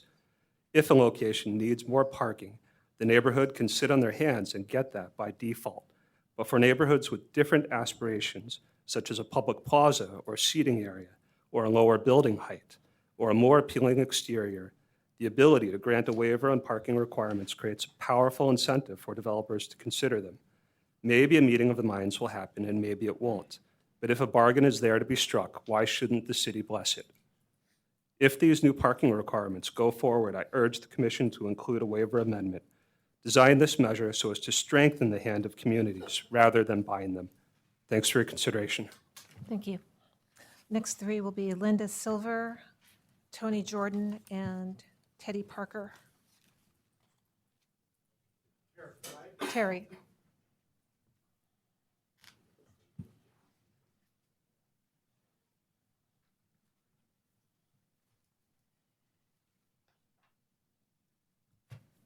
My name is Linda Silver. I live at 8328 Southeast 19th in the Selwood neighborhood. And I bought and restored a 1909 house without off-the-street parking and didn't know when I did so that I might be running into problems such as this. I walk as much as I can. I bike, but I do own a car. I own a Prius. I'm trying very hard to keep my carbon footprint down, as I know a lot of my other neighbors are doing as well. I would like to say that I respect all the difficulty that these kind of issues present, and I really appreciate the careful work of the staff and of all of you in looking at these complex issues. But I must say that I do support the apartment parking task force recommendation revisions that were submitted on March 1st. I won't go into the details because I know you have them in front of you.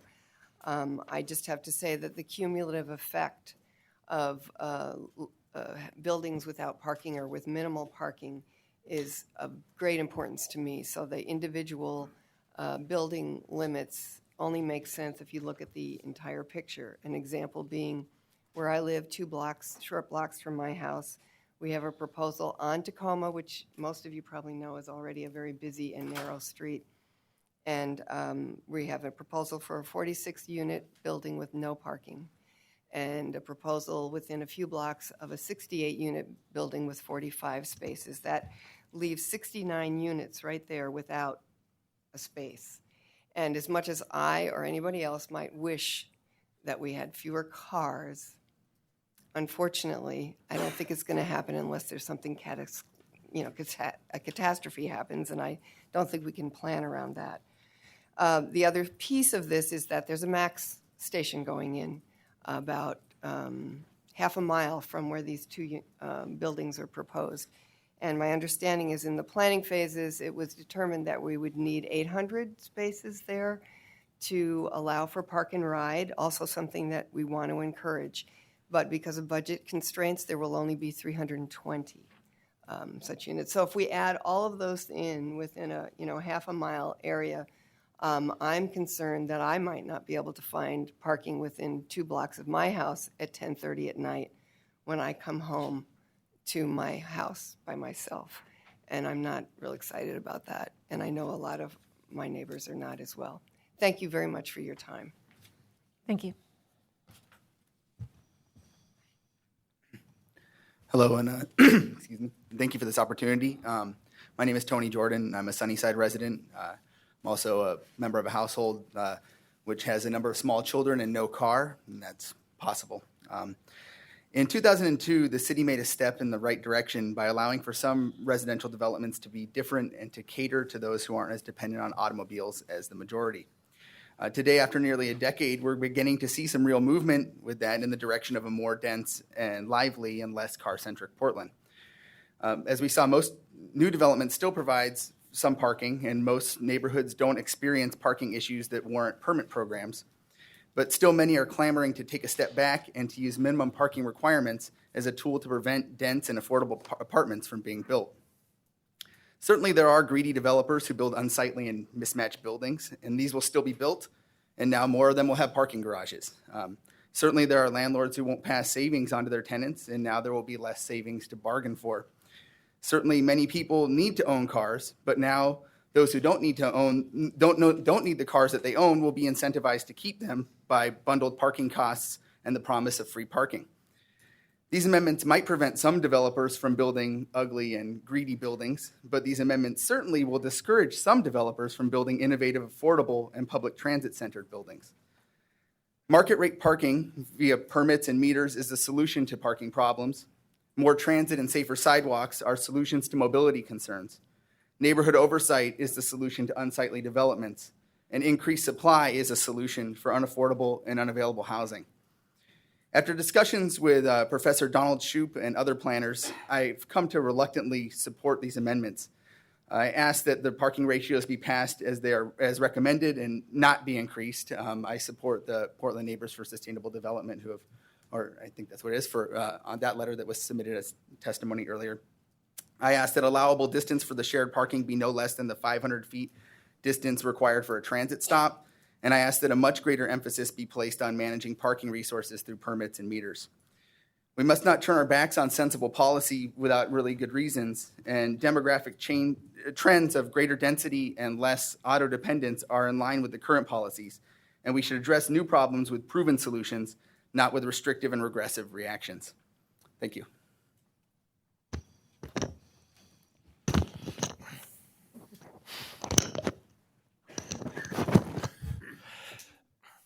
Doesn't want to stay on there. Thank you for the opportunity to testify. My name's Terry Parker. I'm a fourth-generation Portlander that lives in the Rose City Park neighborhood. Residents living in recently constructed apartments surveyed with no off-street parking are not less likely to own a car. 70% of the tenant households own one or more cars, and 2/3 of those cars are parked on the street. Moreover, the survey found that 36% use the car for a daily commute, which means that many of the other cars are stored all day long in front of nearby businesses and homes. This result is a decrease in the value of these nearby properties, thereby creating a transfer of wealth from the existing taxpayers to the developer. Per a recent Metro study, 80% of the trips in Portland are made by car. That clearly signifies automobiles are the preferred mode of transport by the citizens of Portland. The notion that everybody will commute by transit or ride a bike is a socially engineered fantasy world absent of a reality check. With transit fares covering only 25% of Metro's operating expenses and near zero of the capital costs, and bicycles freeloading on the street rather than being assessed taxes and fees to pay for the bicycle infrastructure they utilize, neither mode is sustainable. Excuse me. The BPS proposed zoning code amendments that recommends only 0.25 parking spaces per unit as a minimum for structures with 40 units is more a watered-down feel-good approach and also lacks a reality check. Consider the cumulative effect of several of these apartment buildings without parking or with only 0.25 spaces per unit being constructed in close proximity to each other. The reasoning behind the application of parking minimum requirements is to ease the burden on existing street network from the arrival of fresh demand created by new developments. Likewise, implementing a fee-based on-street parking system is not only an attempt to ration this demand, but it also places the burden of fresh demand on the existing residents and businesses rather on the developers that create it.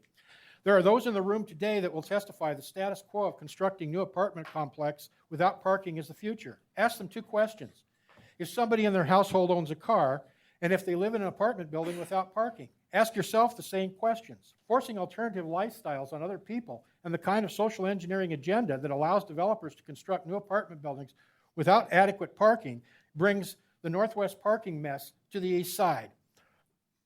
Developers need to accept the responsibility for any fresh demand for parking. The zoning code amendments need to reflect the reality check of today and be changed to require 0.75 parking places per unit for any new multi-unit residential development. This will accommodate the majority of tenants with cars while minimizing the street impact for existing residents.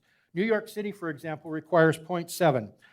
In today's modern world, the family car represents the true meaning of democratic freedom and mobility. History clearly demonstrates higher rates of personal mobility significantly contribute to greater economic productivity, which in turn generates higher paying jobs. None of us can predict the future. The energy sources and population systems for automobiles of tomorrow may not be even on the drawing boards today. Even if in the decades to come, personal mobility drastically changes and the number of households owning cars radically declines, the smart thing to do is lessen the negative impacts of today by requiring adequate off-street parking minimums, but design that space so it can be converted to other uses in the distance of tomorrow's. Thank you. Thank you. Next three are Alan Field, Mike Robinson, and Gary Davenport. Please please state your address after your name. Good afternoon. I'm Alan Field. I live at 3290 Southeast Grant Street. I live in the Richmond neighborhood. I'm on the Richmond Neighborhood Association board, but I'm not here speaking on its behalf. But I will point out, as I did last time, that we did vote to recommend a two-tiered minimum parking requirement of 0.3 to 0.6. Just last night, we had another presentation of another building with no parking. We have a 74-unit building planned for 48th and Division with no parking. So by my count, that's about 450 new units within from 31st to 48th. That's 12 buildings. By the 0.9 parking ratio, that's about 400 new cars coming in. Then you add in all the cars coming to the destination restaurants. I'm on the Neighborhood Centers Policy Expert Group, and in that group, in December, we came to a consensus that the current policy and implementation regarding off-street parking for multi-dwelling buildings need to be modified. So I think the current proposed regs are a good start, but I don't think they go far enough. The problem is you're going to have developers build up to 40 units all over the place and avoid the parking requirement. And the big issue is the cumulative effect. That's what hammers the neighborhoods, as is going on in Division. So I urge the parking ratio to be increased from 0.4 to 0.35 and or lower the unit threshold to 30 units. Last night, Kirk Schultz from Sarah Architects, he even said the 0.25 is too low for west of Cesar Chavez. He said there should be a higher parking ratio. But for the long-term approach, I do think there needs to be better than a one-size-fits-all. There needs to be a more robust formula to take into account those areas which already have high density. There needs to be a cumulative impact component factored in somehow, and I think that's not that hard based on number of units. Second, there needs to be a way to incentivize developers to really encourage car-free people to move in. The approach that's being taken is a negative reinforcement model. Make it hard and expensive to own a car. Take the positive reinforcement model. Incentivize developers to do more to attract that segment who don't own a car. Make it part of the code that if they provide rent discounts, rent rebates, car pass, car share membership, TriMet, they can waive some of these requirements. Make it so we get car-free people to move in there. Third, there needs to be another formula besides basing parking strategy on TriMet schedules. In the past 4 years, the service has been cut 5 times. In February, the general manager was quoted in the Oregonian saying they're going to cut 70% service within 12 years. Whether you believe it or not, but that's on the horizon. It seems insane to tie parking strategy to TriMet schedules. And one thing I want to point out, in the parking study, it was pointed out that the 2 units with the cheapest rent have on-site parking. And that's because they take advantage of the LTE program. So there are ways to have buildings with on-site parking and cheap rent. So if there's a way to expand the LTE program, to expand that to developers, that's a win-win situation. Thank you. Thank you.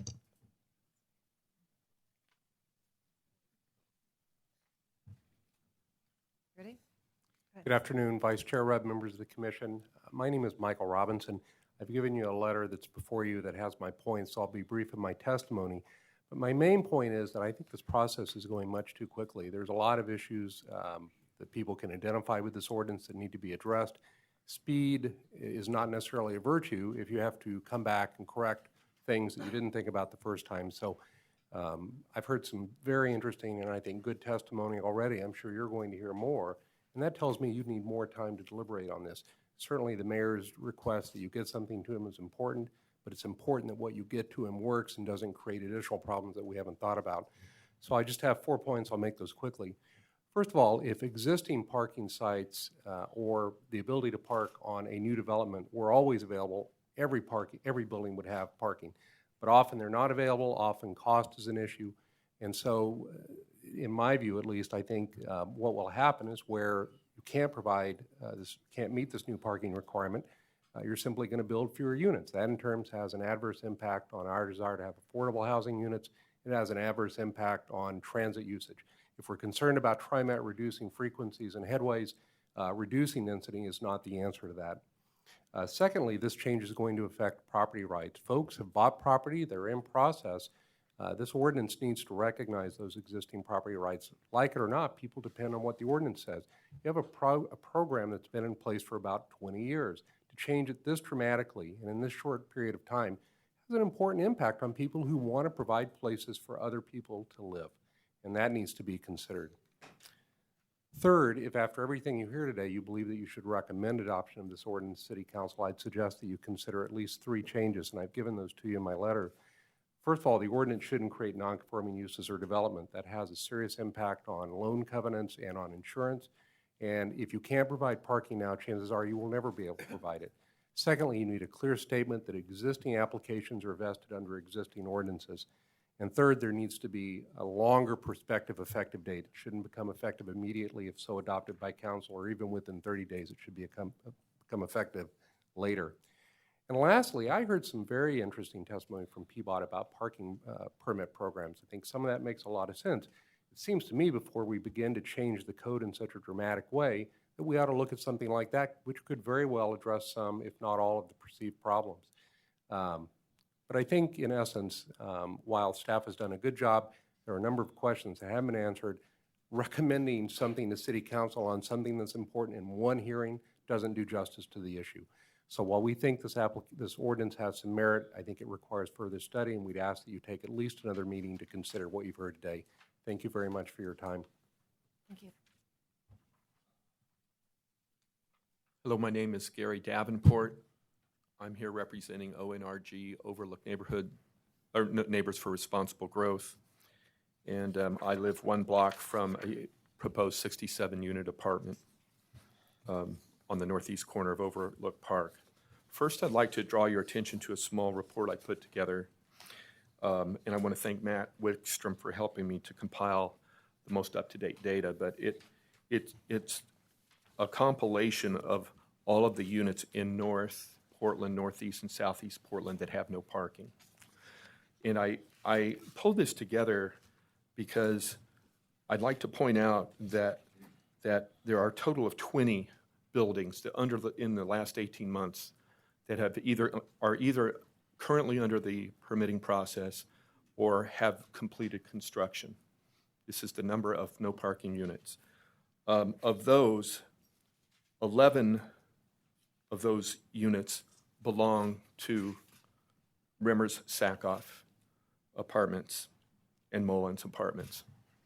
And so they comprise over half of these apartments. All other developers that have built these, there are only 9 remaining. The total number of units that are proposed or currently being built is 568 units. All other developers, 217 units. And I think this is important because the average number of units that this developer has built is over 51 units, 51.6 actually, and all other developer sizes apartments have only had an average of 24.1 units. So he's at 2.5 times the density. So, you know, as we speak here, I think we're largely here today because of frankly, code that you are responsible for. My message and reason for bringing this up is not really to grind this developer through the grinder here, but basically to point out that BPS needs to get serious about writing code that developers can no longer easily exploit. The code that they write should not be putting our neighborhoods at risk. And as long as they do so, there's going to continue to be a problem. I've got to say a few words about BPS. And I want to say I'm very optimistic that City Council has directed BPS, and BPS has taken steps to address these measures. But I want to say BPS, based on their history, and we've dealt with them a lot in the past year, has had a rather dubious reputation among us. They have never really acknowledged that neighborhoods have a problem. They have not acknowledged their minimum parking exemption has a problem. They have never acknowledged, again, that a developer has been exploiting this code. They've basically washed their hands of all responsibility telling neighborhoods stories like, oh, just wait for the parking study, just wait for the 60% comprehensive plan, and that never materialized. Finally, this spring, wait, here comes the 30% plan. Well, we still don't know when that comprehensive plan is going to take place. So this has been the past. I know it's not great to bring up the past, but I want to say it's time to really show that we have a new culture with his city council. I want to praise And city. that's 3 minutes, so if you can wrap it up, please. I have 54 seconds left. Oh, okay, I'm looking at a Is that flashing light, okay? sorry. Okay, I'm sorry. So the last thing I want to say is that City Council has been very, we want to thank City Council for, we think, stepping up to encourage BPS to draft some amendments, and we hope that they will remain diligent in making sure that we don't draft watered-down amendments that have no impact on neighborhoods. And finally, I'd like to say that you know, we're advocating for a 20-unit maximum and not 40. And the rationale behind it is because if you say 40 units is the first time that you have to have parking, then developers are going to build 39 units if they want to exploit the code. Okay, thank you. Okay. Okay. Ellen Burr, Philip Sellinger, and Linda Netahoken.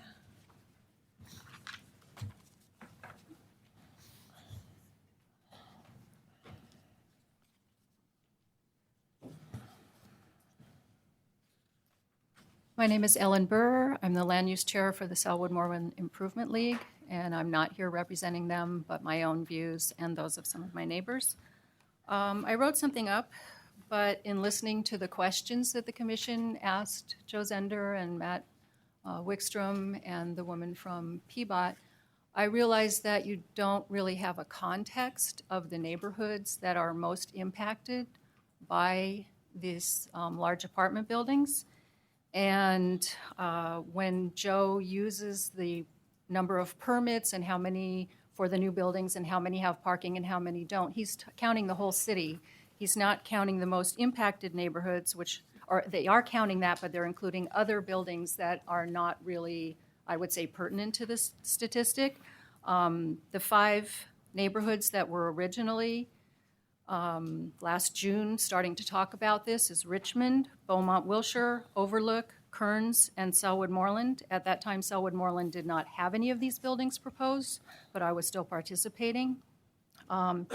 So I want to echo my concern for the cumulative impact and starting at 40 units when I believe that we should go down to 20 units, and I support the amendments to the amendments that the Apartment Parking Task Force and Tamara DeRitter have submitted to you. I support those amendments to the amendments. But I wanted to ask you to ask some more questions. I would like you to familiarize yourself with these neighborhoods. I would like you to look at the TriMet service. We have no frequent TriMet service in our neighborhood, although our developer, one of our developers, had a parking study done, and they cited frequent transit service on Tacoma. There is no frequent transit service on Tacoma. I want to make a point that most of these apartments are studio apartments. So when you're talking about families, when you're talking about the future, when you're talking about the demographics of these specific neighborhoods, and each neighborhood has its own very specific demographics, very specific situations, and that can make it difficult to have a zoning code that works for everyone. As far as these units being affordable, I would like you to ask what the rental of these units are. I would not consider them necessarily affordable. And this is a strange thing for me to do. I don't name names, and my colleagues from all these other neighborhoods definitely know that. I've not signed on to letters where they've done that.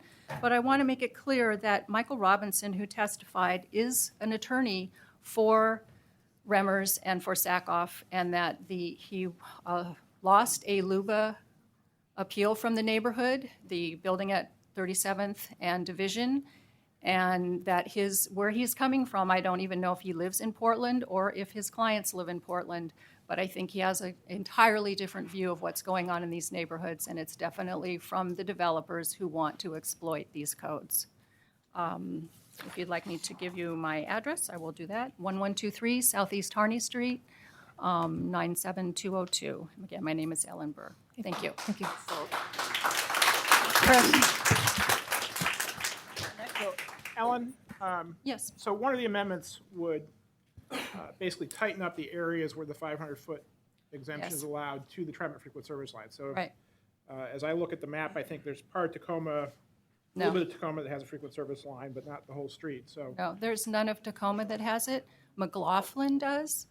okay, well, I'll have to Yeah. look at the map and I see the dark line. I'll have No. to check what line Yeah, it that is, may, but, not be the old map because okay, it was but on there. Does Yes. that address your problem, right?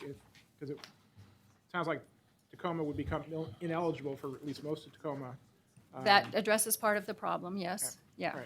Right. But having the light rail come in now, as one of my neighbors suggested, with the not enough parking on site, and one of our new buildings is only a half a mile from there, in an R zone, not in a commercial zone. So now we have that additional, there's a lot going on in Selwood, as you know. Thank you. Construction. Okay. Thank you. Thank you. Good afternoon, Commissioners. My name is Phil Sellinger, Selinger, at 2466 Northwest Thurman Street in Portland. And I'm here this afternoon representing the Northwest District Association as First Vice President and as Transportation Committee Chair. As you know, parking has long been a subject of active debate in the Northwest District. We even have our own parking committee. But we are very pleased to have finally put into place an on-street parking management plan. But the debate continues in Northwest Portland, just as it does for our east side neighbors. The Northwest District Association has not reached consensus on the nature and extent of preferred changes to a parking minimum policy. But we do agree that parking minimum changes are not a substitute for thoughtful transportation and parking management that includes demand management strategies such as walking, biking, car sharing, and mass transit, on-street parking management through the Northwest Parking Plan that was just passed by Council, and better utilization of existing on-street parking with shared parking strategies, increasing the current 50% off-street parking utilization rate in our neighborhood. These strategies could be monitored and managed by a Transportation Management Association as called for in the Northwest Parking Plan. With most of the Northwest neighborhood being in a planned district, we know that we will need to consider a separate set of parking minimum strategies to be amended into our plan. What we can say at this point is that the NWDA supports parking minimum policy revisions such as a short-term tactic that is part of a comprehensive long-term parking and transportation plan. Some NWDA participants believe the threshold for parking minimums as currently proposed is too high to effectively address the problems currently facing our neighborhood. We are looking at graduated minimums based on lot size and the number of units being developed. We also believe there could be fee payments towards transportation strategies where new development falls outside the parking minimum requirement, and credits for extraordinary measures that reduce parking demand. As part of the existing neighborhood review process, we also would consider requesting that all new development prepare a transit and parking impact review to make sure projects meet parking minimum requirements. We look forward to working with city staff on the best approach to our particularly urban neighborhood. Thank you. Thank you.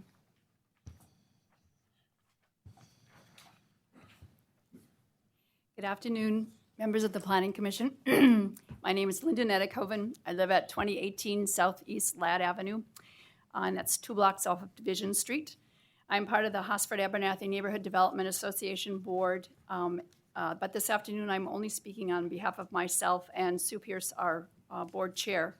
Our comments do reflect concerns that have been raised many times at hand meetings, but like most other neighborhoods, we do not have a consensus about what parking ratios are optimum for our corridor and others in the city.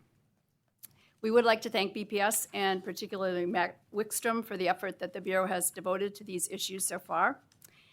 And the challenge of how you respond to the community parking needs, of course, is only one facet of the many challenges associated with infill development and its impact on neighborhoods. In the interest of time, I'll focus on simply on our highest priority concern and trust that you'll read the email version and catch the other ones there. No matter what parking ratios are adopted, we feel that these strategies are not going to be effective for the long term if we do not find a way to quickly address cumulative impacts. As others have mentioned, we need a set of triggers that will allow the city to quickly adjust what is allowed in a given neighborhood as development changes the conditions that are present. Parking impacts are perhaps the easiest to measure. Counts can be done on a periodic basis, perhaps by the developer when he or she is coming into a neighborhood and presenting a plan at that point. This needs to be done in a way that takes into account customer, employee, and residential demand for parking within a certain radius of a corridor. If a certain threshold is passed, then perhaps a second-tier modified set of regulations kicks in.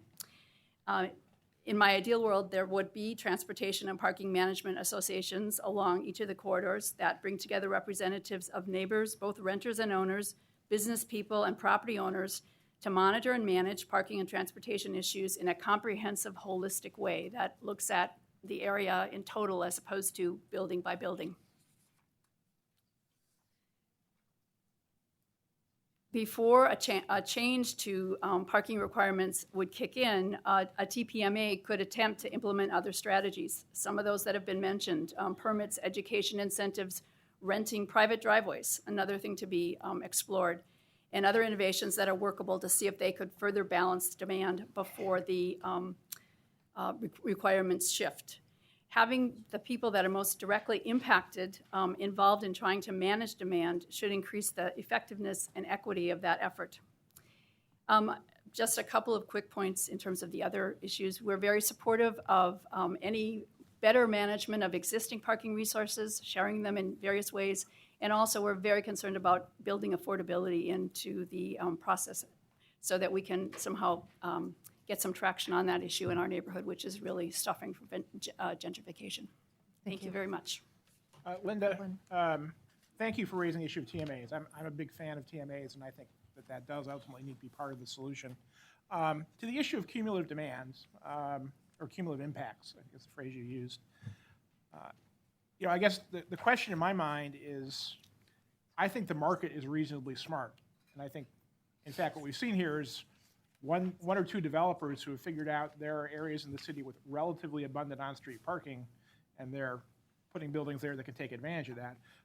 As the cumulative impacts accumulate, don't you think the market might be smart enough to recognize that and start building some parking without us requiring them to do that? I don't know. Great answer. I would like to think so. Reasonable answer.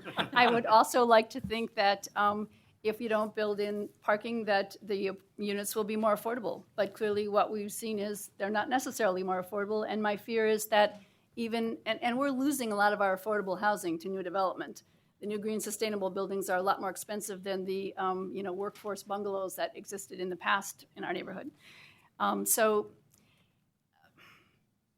to me, the answers aren't clear in terms of affordability. It may be it's affordable for the first couple of years, and then the vacancy rate continues to be low, and so then we have an excuse to push those costs up further to recoup as much as we can, and that's sort of a normal response to the market. Okay. But it doesn't help us deal with our issue of trying to keep our neighborhood mixed in income with a variety of housing types for a variety of people. Okay. Howard? You three seem like a very good representative group of neighborhood activism. So let me ask you a question. How do you feel about the 40-unit minimum? Several testified earlier that they'd like it reduced to 20 to make it a little more daunting. And I've heard not much more expression about it. What do the three of you think of that? The minimum of 40. That is part of the apartment parking task force recommendations, that it goes down to 20, and that is to take care of the cumulative impact. We've heard reasons why that becomes more expensive or there's not enough room on that small lot to put parking. But if you get, four 39-unit buildings on a block without any parking, that's a heavy cumulative impact. And so there's got to be some way to address that. And that was the way that the apartment parking task force came up with. I can just say that the Northwest neighborhood is right down the middle on this question. We have debated it. The Transportation Committee seems to be favoring the staff recommendation, and the Planning Committee is actually favoring the higher, the lower threshold. Our neighborhood is a little bit out of balance in that a large portion of our neighborhood is pretty heavily developed with very little parking already. The tricky part for our neighborhood is the Conway properties and the properties around there, which have huge development potential. And so it's a little bit of we have a disparate kind of situation there. Phil, do you have So the notes? let's try and get this really short because I have a huge stack and I'd like to get through them if possible. I'll pass. Thank you. Okay, thanks. I can pass if you want us to. Okay, Howard asked the question, so if you have something really short to respond to it, but otherwise I want to keep it moving. I guess, again, not speaking for my neighborhood, I personally would like to see the fact that the new buildings are creating demand. So even if it's only 20 units, they're creating more demand. And again, I would like to find ways that folks perhaps contribute to some kind of parking fund that could be used to develop some other sort of parking options. Even if they're building a building in the middle of the block where it's not convenient because it's small to build parking in some way. And I'd also like to see, again, that be a way to be able to negotiate affordable units or community amenities or other kinds of things. So I'd sort of not like to see people necessarily get a free ride up to 40, but there still be some way to compensate for demand that's being generated. Thank you. Okay, thank you. Bonnie Bray, Angela Elhalib, sorry about that, and Bob Richardson.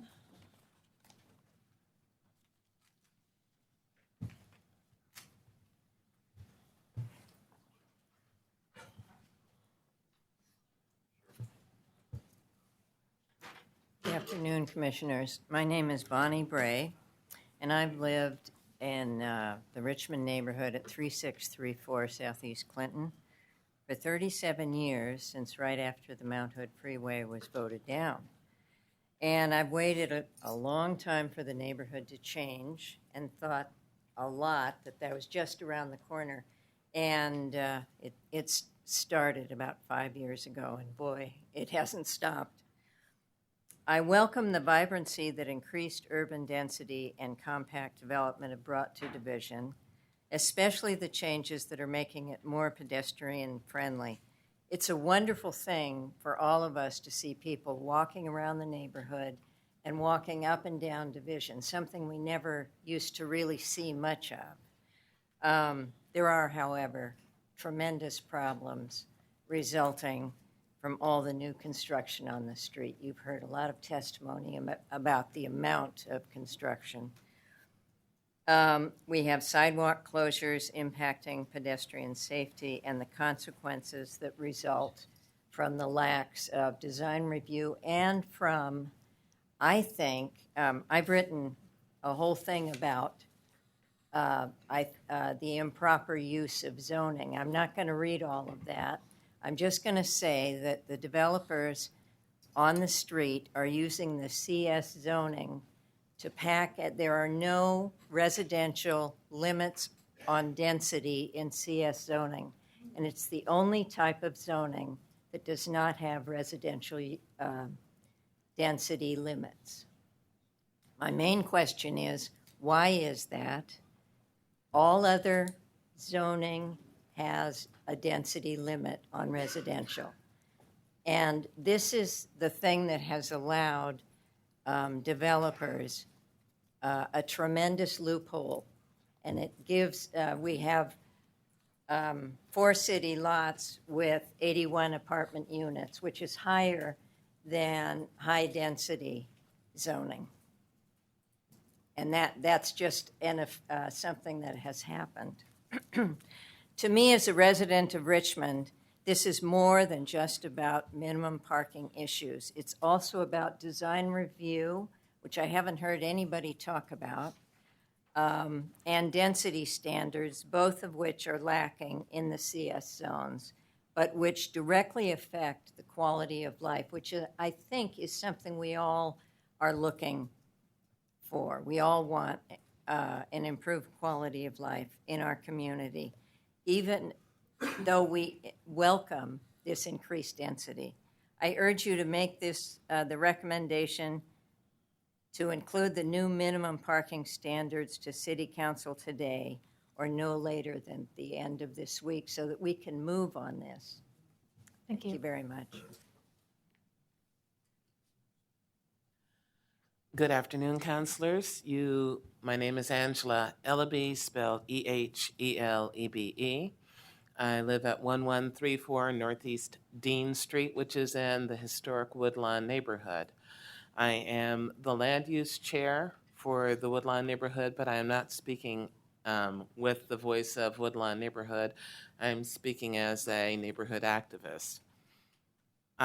In the past years, the city involved neighborhoods in planning, and I was on a committee that helped do the Woodlawn plan, and we specifically planned high-density development along the bus routes.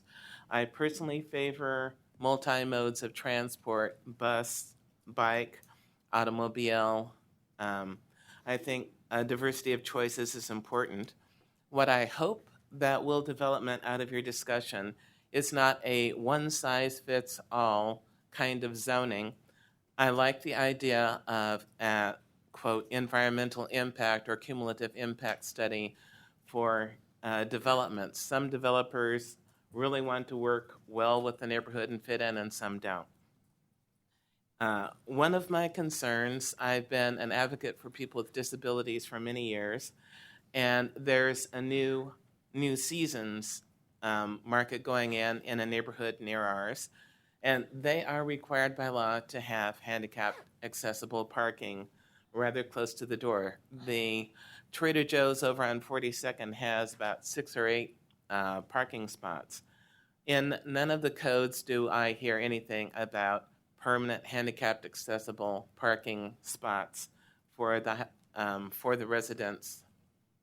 And as the population ages, this is going to be a greater and greater concern. More and more people with disabilities are getting modified cars. They can travel, they can get places. I think that is a type of parking that at the moment is being overlooked. It's somewhat of an equity issue. In my neighborhood, which is historic, narrow streets, lots of people have houses without garages, they park on the street. Lots of people have houses with garages, they still park on the street because they're using the garages as storage. And the bus, which is in frequent service in our neighborhood, finds it very difficult to come down these narrow streets with cars on either side.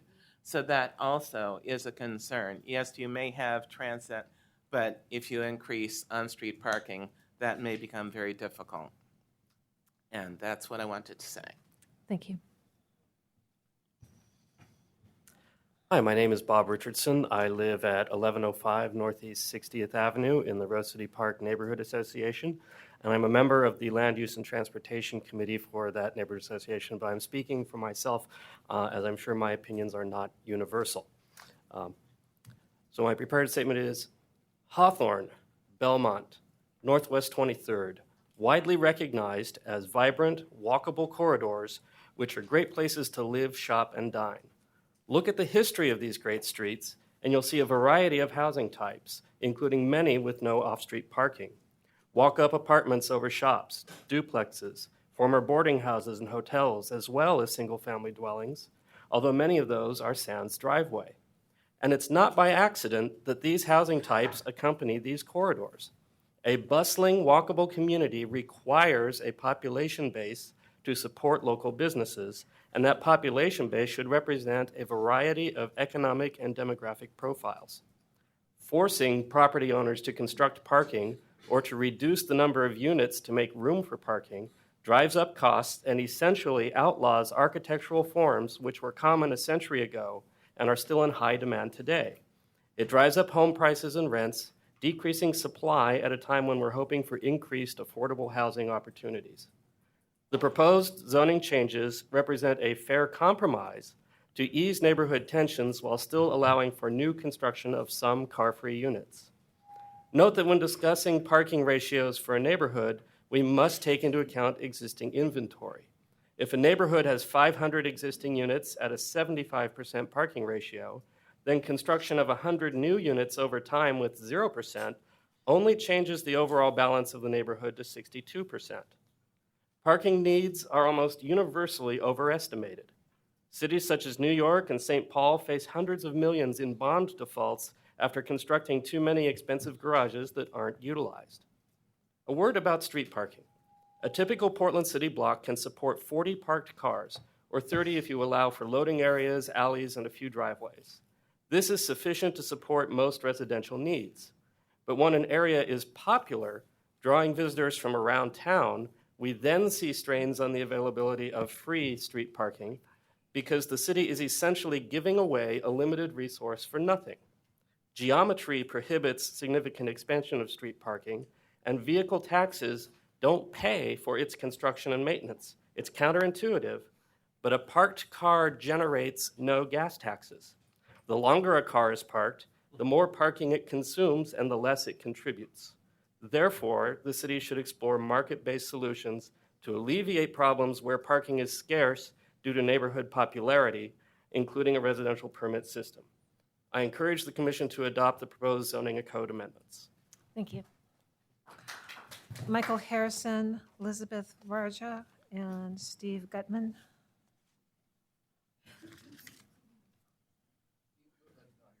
Okay. Okay. Nancy Matella and Cheryl Oldham.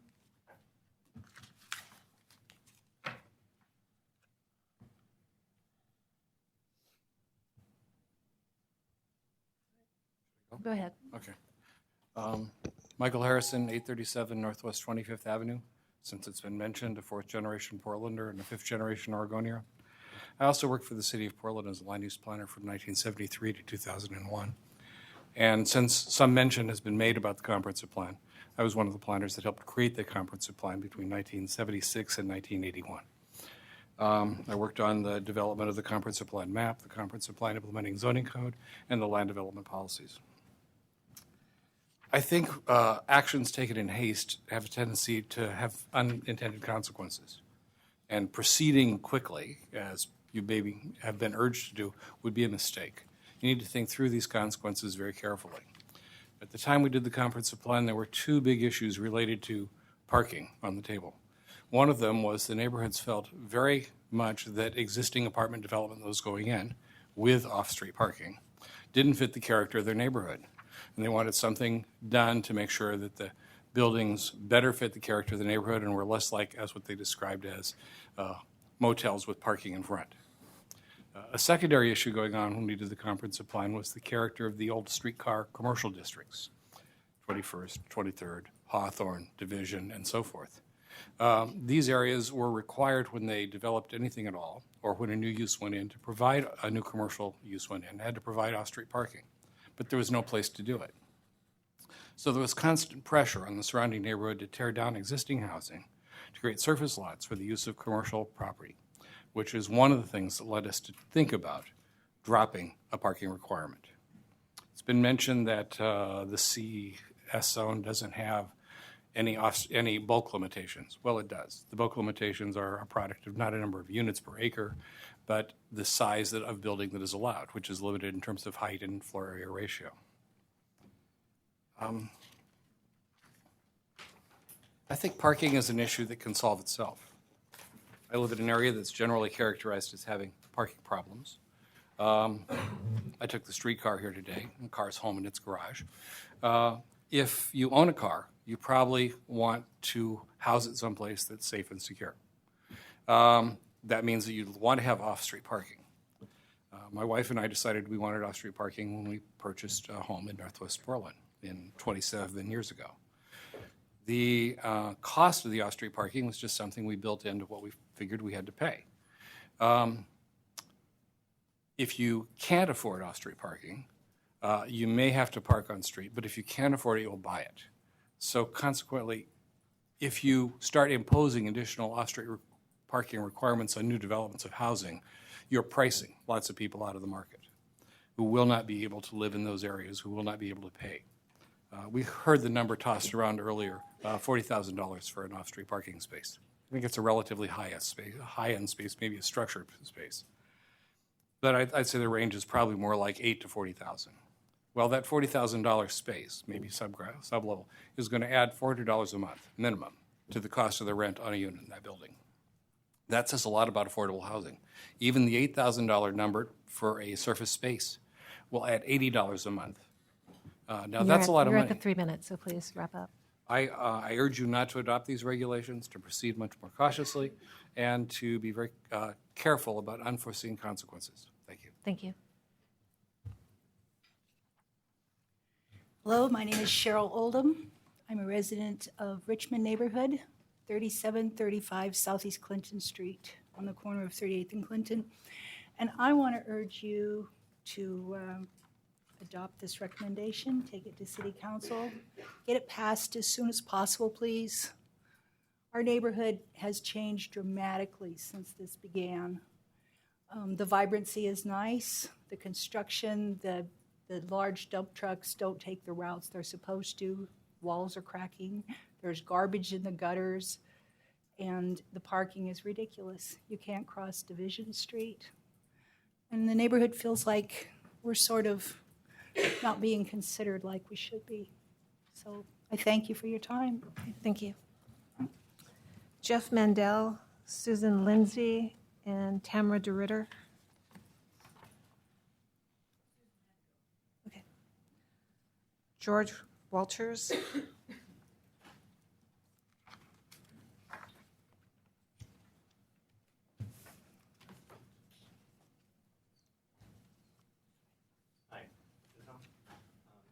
My name's Jeff Mandel.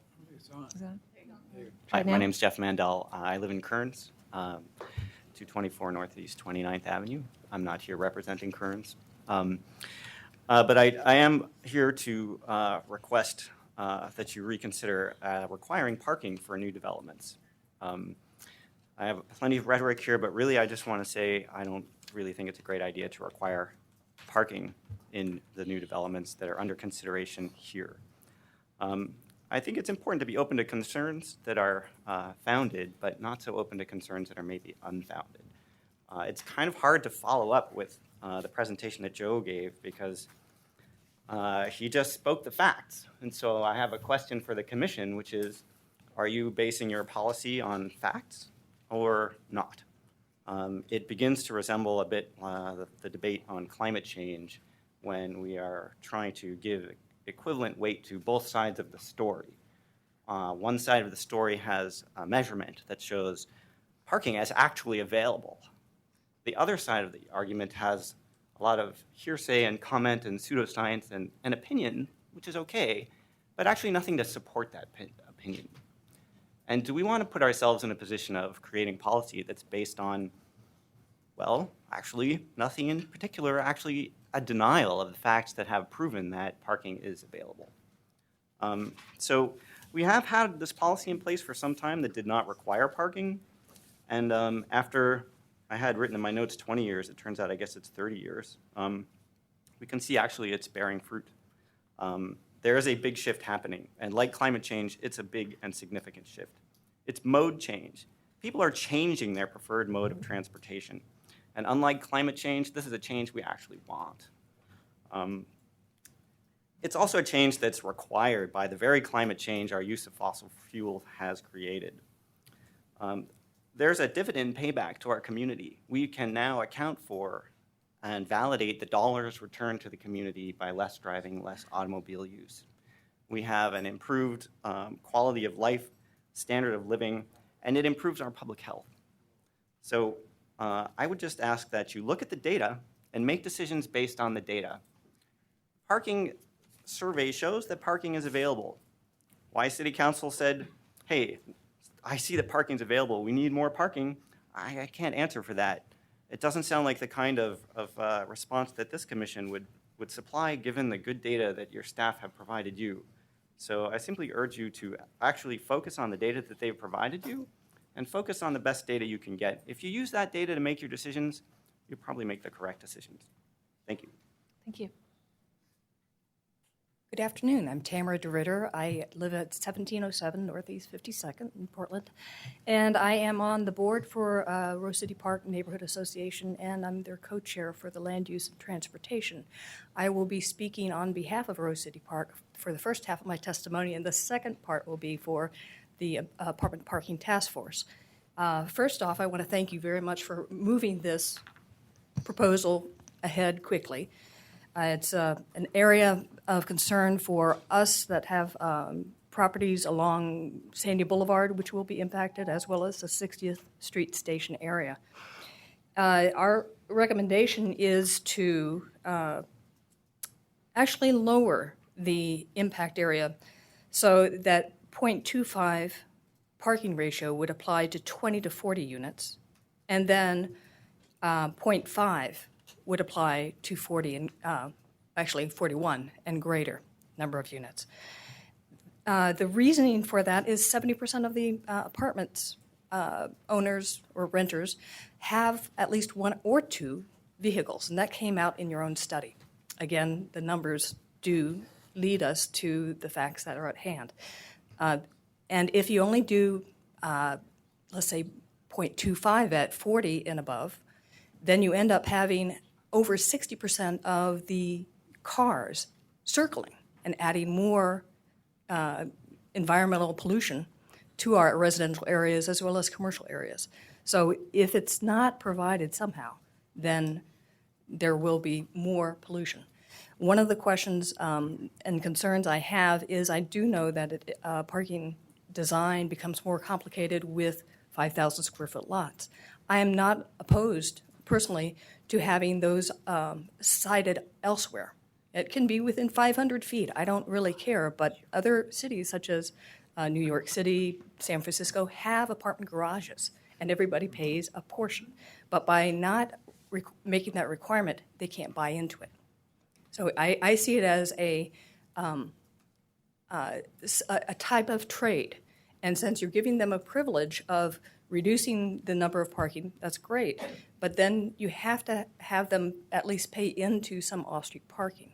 Also, I provided you a link to the Nelson Nygaard study from 2011 that talks about car sharing and the use of both car sharing and shared parking and decoupling the apartment from the parking.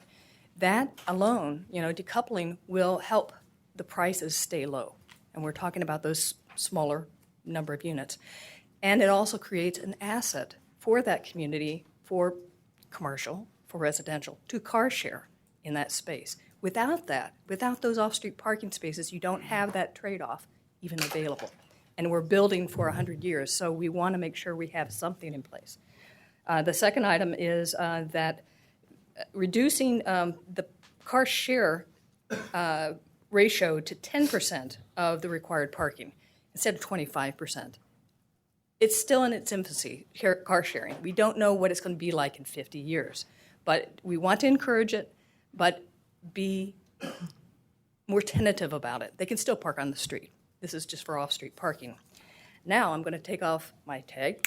And for the Apartment Parking Task Force, they actually asked to be a little bit more aggressive. They wanted to go with a 0.5 parking ratio for 20 or more.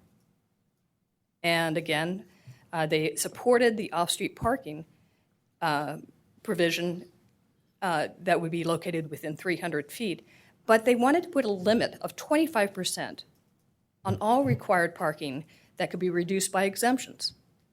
Right now, you can reduce on 0.25, you can reduce a 100-unit apartment complex to only 8 off-street required parking, 3 shared parking, and then motorcycle and bicycle parking.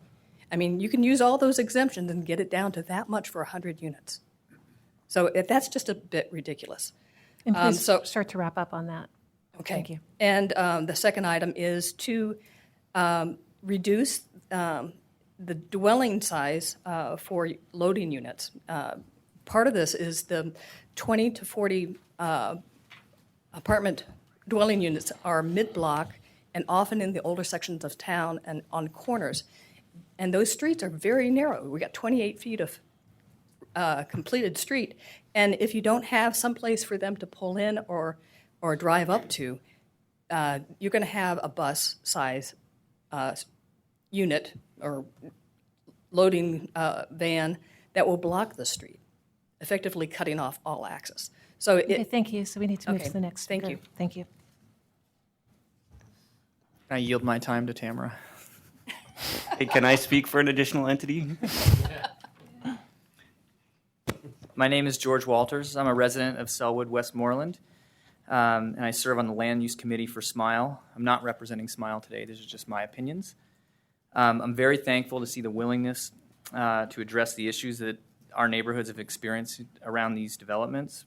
I believe the quick fix approach is a very positive step, and I fully support the recommendations of the Apartment Parking Task Force, which has been submitted to you prior to this hearing. That said, I do believe that the steps fall short of closing some of the loopholes. One of the primary amendments I'd like to see is 1 parking space per 2 units for developments over 20 units in the zones CM, CS, RX, CX, and CO1. Due to the lack of measures to address the cumulative impacts, which I think have been brought up many times already today, nothing prevents the development of a number of 39-unit apartment buildings within a several block area, with none of these developments providing off-street parking.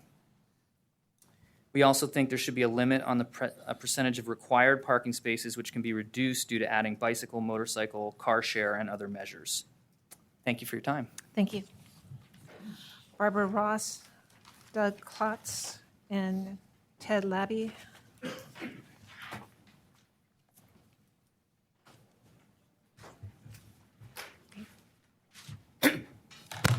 Please proceed. My name is Barbara Ross, and I live at 2034 Northeast 40th, and that's just north of Sandy in the Hollywood district. We love living there. We use public transit all the time. My husband and I retired. He's in frail health. But you have a city that's full of angry and frustrated residents who are fearful about what the future holds for them because we see all these big buildings being built up. And so I would urge the city and the different departments to work together to do some short-term things that would relieve problems immediately. This is no magic answer, but you could take some action. And one of the things is to work cooperatively with property owners and property managers to make sure that prospective tenants know what they're getting into and know that they will not have any place to put their car and know if not, overnight parking is allowed in 2-hour parking places, where they're going to store their car on the weekend, what's going to happen. And then the flip side of that is when this building is opened, we need cooperation with parking enforcement people. When I talked to Matt, he said, oh, that's not my department, that's parking. Oh, that's the parking enforcement people. So the city needs to work together so when these buildings are opened, that there is consistent enforcement of existing regulations so that people get tickets when they park all day in a 2-hour parking zone, and they don't get the idea that they can do that. They have to make other arrangements and park their car in their friend's driveway that doesn't have a car that's 10 blocks away, or whatever other arrangement. But so that we have incentives and carrots and sticks to help people move in that don't have cars, or that they make responsible arrangements to use their car after they get there. And I think that it's important for the city to continue that dialogue, to encourage property owners to rent a few parking spaces like in my neighborhood. We have 2 new buildings that are being built up right in my neighborhood, but there are a lot of parking spaces that are available that are restricted for some. There's a furniture store that has dozens of parking places that are never used. So those buildings could rent a few parking spaces, make them available to some of their residents at a rental rate that does cover their cost. And so I think that by working with property owners, property managers, and let's all work together so that we have carrots and sticks. We have incentives to help people move in that don't have cars. I love Portland's transit system. We use the bus and the metro, the MAX all the time. But we do have a car, and we use it to go to out of town, and so it's important to us. So I would urge you to work with the other people in the city to do some immediate things to help reduce some of the frustration and anger and fear of your residents that are seeing these big buildings being built with no parking spaces available. I fully support transit. I fully support using bicycles and walking. Please wrap up. And so I appreciate those things, but I think that you need to look at the reality that a lot of people are going to have cars, and we need to have them make responsible plans about where they're going to park them. Thank you very much. My name is Doug Klotz. I am speaking today in favor, representing Portland Neighbors for Sustainable Development. You have our letter. There's 42 people signed on there. And my address is 1908 Southeast 35th Place. I'm 2 blocks south of Hawthorne. And I would like to just get brief highlights of this letter, which you already have. We would like to support the direction of the zoning code amendments proposed. We agree with BPS's rationale on the exemption for 40 units and below on a site. The necessary curb cuts, if parking were required, interrupt the sidewalk pedestrian flow and garage entries and surface lots, disrupt or leave large areas inactive along the street. With no parking requirements, units can be built closer to transit lines and neighborhood centers, and the ability of developers to build lower cost units is maintained. We are concerned about the increase in the number of sites that will need to have parking, the larger lots where your developer is going to want to build more than 40 units. So we have concerns about that. We have concerns about changing the transit definition from 20 minutes to 15, which cuts by 36% the number of places where this exemption is applied. So that's a lot of areas where you're not going to get the density of development that you wanted. And without that exemption, it will be hard to achieve the density needed to support the additional transit, because you can't get the density there because you have to build the parking. But on the whole, though, we feel this is a compromise that is probably the best way forward at this point. The joint use parking, we feel that's a good step. We would change from 300 feet to 500 feet of the site to be consistent with the other 500-foot distances. And the loading zone, we're glad that the loading space requirement is still at least 40, although it's my observation that, the lift van, people with a U-Haul are just going to park on the street anyway because it's too hard to back in. So you might as well just dedicate a loading space at the curb. To me, that would solve the problem, and better. And, it'd be more realistic as to what's going to actually happen. We acknowledge the concerns of residents with disabilities.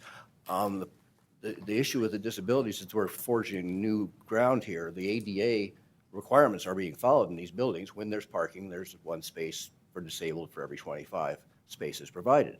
When there's no parking, the ADA really doesn't address that. ADA was talking about people who were using wheelchairs or other mobility aids to get into their car. When you talk about the issue of those who need to have access to a car, who can drive a car, but need access to it, but are not of the class that needs a disabled spot, we don't have any statistics on what percentage of the population that is. I mean, all the work that was done in writing the ADA has not been done for these newer groups. So it's hard to figure out at what rate these, the parking spaces should be provided to accommodate those populations. And we're at the 3 minutes. Oh, sorry. Thank you. All right. Finally, we do welcome the permit systems, talk of permit systems. And I have lived in LA, and there are a lot of places that are very much like Portland, where you have commercial and then single-family houses right behind them. So I think some of that data will be worth. Okay. Is it really short? Because Yes. you're not going to get through. Just a quick follow-up on the change in transit headway. I mean, one of the things we learned from the comp plan planning is that we have lots of zoned residential capacity in Portland. So the thinking is we want to focus it in centers. We don't want density everywhere. We want density clustered, right? And this is a way of causing it to cluster more around the best transit-served places, which seems like a very good policy alignment. Certainly, there's rationale to it. I mean, Thank you. Thank you. My name is Ted Labby. I'm here today representing DPAVE, an organization that's 500 members strong, working regionally to help people reconsider the impacts of too much pavement, not just environmental, but social and economic impacts. I'd like to thank city staff for their very good work and research on the parking issues. I would encourage you all to consider carefully the proposed amendments before you. While we support efforts to harmonize new buildings within their neighborhoods, we are concerned with several aspects of the proposed zoning code. And I get into the details of those in a letter that I submitted to the city yesterday, and I would encourage you to take a look at that. I'm not going to have time to talk about all those concerns, but I would just say that a lot of our concerns echo the sentiments you've heard earlier from Rex Burkholder, Tony Jordan, and Jeff Mandel. In brief, we'd like to see a higher building size threshold for on-site parking requirements, or at least simply counting the number of units above 40 for the determination of on-site parking. Not all the units is currently proposed. Something like a threshold of 60 or 80 units we think would be appropriate. Under Zoning Code Amendment number 2, we'd like to see a retention of the corridors served by transit service of 20-minute or greater rush hour service. We don't think that the proposed shift to TriMet 15-minute service would be good for the city. This would strip the on-site parking exemption from over 5,000 properties across the city. We think a change of this magnitude would be better done in the context of the comp plan update, not piecemeal, as is proposed before you. Finally, I think that any changes to the code, we think that any changes to the code should be paired with 1 or 2 parking benefit district pilots in close-in historic commercial neighborhoods. You heard some good thoughts from Peabot earlier on this, but I'd like you to consider and make an effort to read some of Daniel Shoup's work on this. The city is currently facing a major shortfall of funds to maintain its current street network. We need to begin to look for creative ways to generate revenue streams for street improvements and community benefits, and this is just one of those. We're in a deep hole financially, and parking benefit districts represent a revenue stream that needs closer examination and experimentation. Why can't we do it just in a couple places and see what it looks like? And it would address the congestion from commercial traffic, which we heard from the city is the lion's share of what the parking congestion is. Thank you, and I appreciate the opportunity to speak today. Thank you for your service. Thank you. Kathy Lambert, Dr. Scott Forbes, David Allins, always even tried to help me, and I'm still mispronouncing it.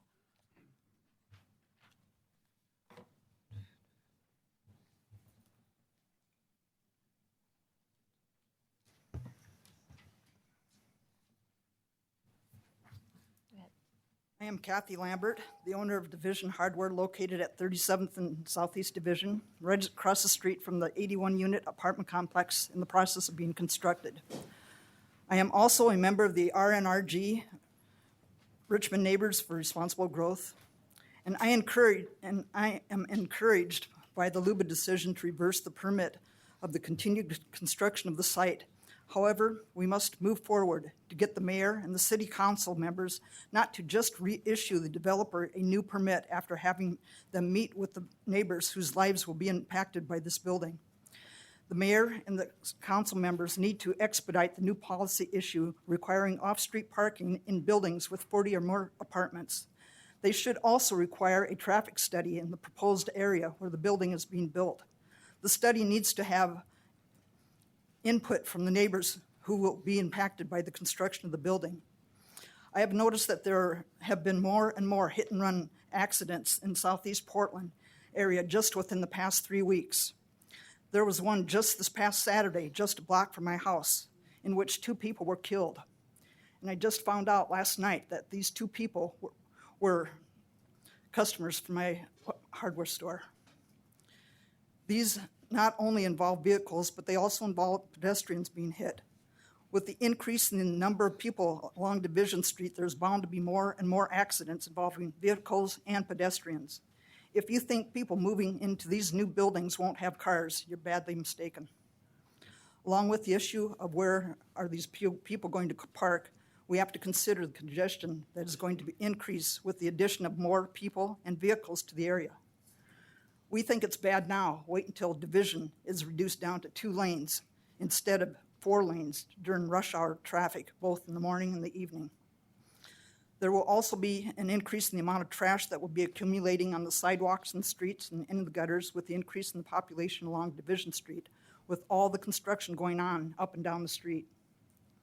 The mayor and the members of the city council must not let the developers take control of our city to put money into the developers' pockets at the expense of the livability of the neighborhoods. If Portland is truly the city that works, and the mayor and the members of the city council will push these proposed requirements for parking and the neighborhood input through before any new permits are issued, whether the construction hasn't been started yet, or in the case of this 37th Street site has been stopped, the people of this city elected the mayor that we thought would listen to the concerns of the neighbors and the city council members too. However, lately, it seems they are just looking at the amount of revenue these developments will generate in taxes and permit fees, etc., rather than looking at what these new developments are really going to do to the livability of the neighborhoods. Please listen to what we are saying and do not issue a new permit to the location at 37th and Division. I had heard in order to circumvent the issue about the main entrance for the residents being on Division, Sackhoff will try to eliminate the retail space in the lower level and make it all residential, thus eliminating the requirement for the moving the entrance. As I told you last time I was here, And I that's was 3 in the minutes, so process. please wrap up. I was in the process of purchasing the property next to my store at 37th and Division in order to put in parking lot for my customers. Since then, I have acquired the property and have just today, with my engineer that I hired to meet with the city to start implementing the plans to convert the property to a parking lot. And I feel I'm doing my part in making it easier for people to come up to the hardware store for things that they will make their life easier. Now, will you do the same for the people in the Division Street neighborhood area by once and for all? Wake up and listen to what we are saying. We are not against the growth. That is inevitable. But I it need must you to be finish. responsible growth at the expense of livability of the neighborhoods. Thank you for allowing me Thank you. to speak. Thank you. My name is Scott Forbes, and I'll keep my comments very brief. I live at 3737 Southeast Carruthers Street, and so my house looks kitty corner onto the back of this 37th Street and 37th and Division development. I'm not against more high-density development. I haven't heard anybody in the neighborhood say that they're against it. But from your own studies, you know that 70% of those units will have cars, and some of them will have more than one car. So that means 56 cars that the developer has created a need to house, and he's not providing any place for those cars to go. And that foists the responsibility onto the neighborhood, and that's bad for all of us. And it's especially bad for people who don't have off-street parking. Some of us, like I have a 94-year-old mother who lives with me. I don't have a choice about parking 4 or 5 blocks away. I have to park in front of my house. So I urge you to not delay passage of the minimum required parking space. I urge you to do it quickly, because it will impact the 81 unit housing that's going up right across the street from me. So we have no one else to turn to but you. So please, thank you. Thank you. Richard Lehner, Rebecca Hamilton, and Judah Markov.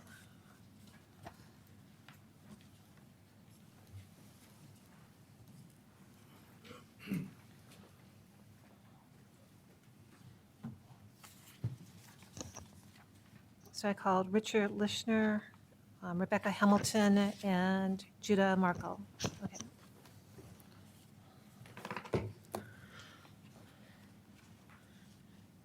Good afternoon. I'm Richard Lishner. I live at 2545 Southeast 37th. That's halfway between Division and Clinton on 37th. I'll say again, this is insanity. You're duplicating Northwest Portland. I've lived in my house I've lived in Portland since 1992. Since 1992, you've not solved the parking problem in Northwest Portland. You know that it's been there for 20 years. You haven't solved it yet. So instead of solving that problem, you are now going to create it again in Southeast Portland. Where is the smart park? Right now, the city should pick the site for the smart park. The developers who do not provide parking should have to pay a share of the smart park building. Look, Portland is big on stakeholders. The only stakeholders, the only people that are being ignored in this entire discussion are the people who already live in the neighborhood. The developers are taking advantage of a loophole you know is wrong and refusing to stop development immediately so these developers cannot slip in under the proposed zoning changes. What we are talking about is a simple problem of automobile storage. The no parking developers are finally seeing how wonderful our neighborhoods are and then trying to foist their parking costs on us. I agree with the 25% ratio. It's a good compromise. I think our neighborhood understands that we are going to get developed. Nobody is arguing against these buildings. They're arguing against the buildings, irresponsible buildings. And when we talk about cumulative effects, I live a half a block from an 81-unit building with no parking. No one in this room, I swear, no one in this room wants to be in that position. And none of the ideology I've heard. I live a half a block from 81 new units with no parking. What am I supposed to do? Now, the 25% ratio is a good compromise. That leaves 75% no parking. I think that you're wrong. The proposed regulations are wrong in the 40-unit thing. You're allowing 39 units with no parking. Bring it down to 25 or 20. A 25 or 20-unit building can't afford to have parking in it because they're going to develop one less unit than you're going to require to get out of the parking. So make it reasonable. It's a car storage problem. Reducing car storage because of bicycles, car sharing, motorcycles, or transit stops does not address car storage. The reductions should reduce the minimum ratio to the 25%. So do the math and come up with a 33% ratio so they can take advantage of all the reductions and get to the 25%. The 25% should be the minimum. You have to stop these developers now. We've won our victory at Luba. It gives you the opportunity to stop it now. Do this now. If we're going to lose by a couple of weeks if you don't do this. You all know this building is wrong. Do it now and prevent them from making their architects work all night. Get the building changed and not lose any units and no parking. At least tell them that if they build 81 units with no parking, we're going to have a parking sticker program for 3 blocks. And by the way, nobody from the building will get a sticker. Get their attention. I just want one more point. Curb cuts. Nobody's talking about curb cuts. I'm one of the few people on my block who has a driveway I share with my neighbor. We live in 100-year-old bungalows. If you let this happen, if you let this ruin our neighborhood, everybody in the neighborhood is going to build a driveway in self-defense, thus making your parking studies ludicrous because all the street parking will be gone. Okay, thank you. Dear BPS members, my name is Judah Gold-Markell. I'm with Richmond Neighbors for Responsible Growth, and also I'm on the Richmond Neighborhood Association. I'm just talking from the RNRG side of things. I live in the Richmond neighborhood. I live on Sherman Street, about 2 blocks away from the 37th and Division Street project by Dennis Sackhoff. First off, thank you for taking time to meet and discuss this issue at hand. The issues of density, design, and parking have taken a life of themselves over the past 9 months as a rush of large apartment buildings have been proposed throughout the inner east side of Portland. The frustration and anger that has been voiced has come about due to a feeling throughout communities over the lack of say in the development process. The building permitting process and zoning regulations simply do not reflect the issues that we face in the community, nor is there adequate feedback.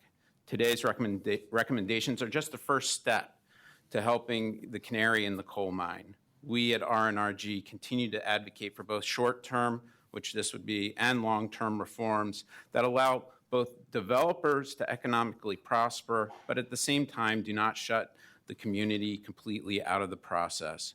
Simply put, many developers do care about local issues. However, there are some that are lowering the bar so significantly it's warping the process that we have in place.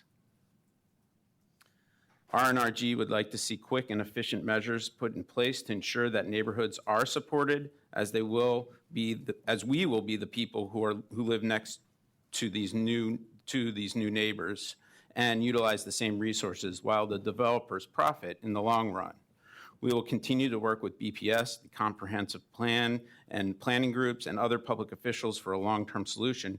And after you've heard testimony today, you've heard plenty of it at this point, we would advocate that you come to a resolution that is quickly put towards City Council. We do want you to act on these measures efficiently and in response to the overwhelming need that is out there. I'd simply end this with saying I find it somewhat funny that we have Michael Robinson here from Perkins Coie, who is advocating on behalf of Dennis Sackhoff. He's a high-paid lawyer with Perkins Coie, and a lot of us in the community are here on our own time.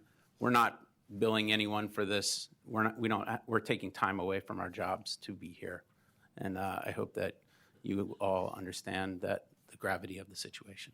Thank you. Thank you. Margaret Davis, Heather Chato, and Donna Ernst.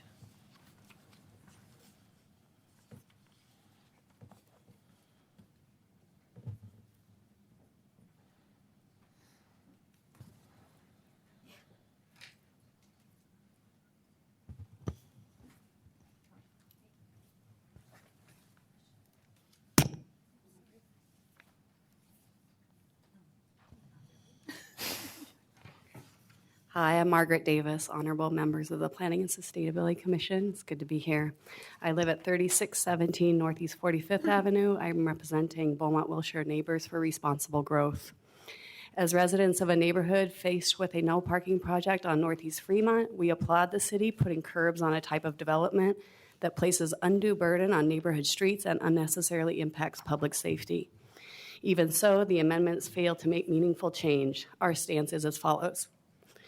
Amendment number 1, taking the proposed project on Northeast Fremont as the example for how the draft measures would affect the landscape, it appears that about 8 spaces would be required for a building of 50 units. Using the city's own data, the anticipated 70 cars heading to neighborhood streets would be reduced by about 10%, leaving more than 60 cars cruising for parking spots and stored on public property. Since when did the taking of public space become an integral and allowed part of a developer's pro forma? Instead of mandating such scant space for tenants' possessions, we suggest better connecting reality to the requirements. Our group recommends that instead of the proposed 1 spot per 4 units, the requirement should be 1 spot per 2 units.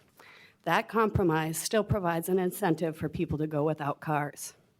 For the Northeast Fremont project, that means 25 of the 70 cars could be housed on site, still leaving 45, a majority, that would have to be managed under a parking district or permit program.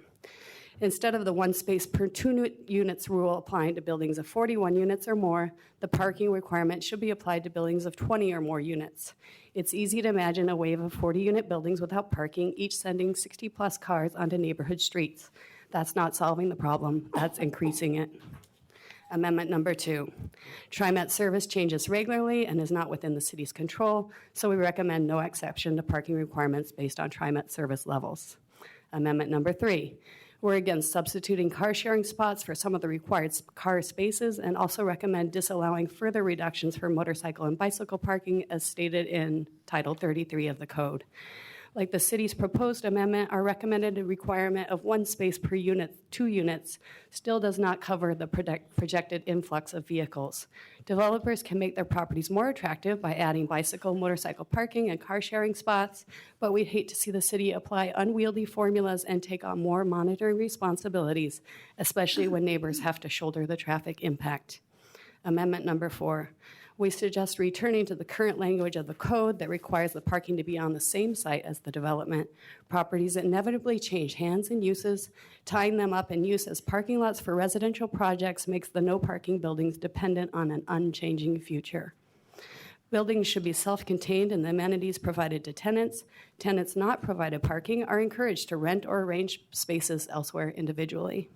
Amendment number 5, a loading space should be required for any building with 20 units or more instead of the 41 unit threshold proposed. Thank you for your time. Thank you.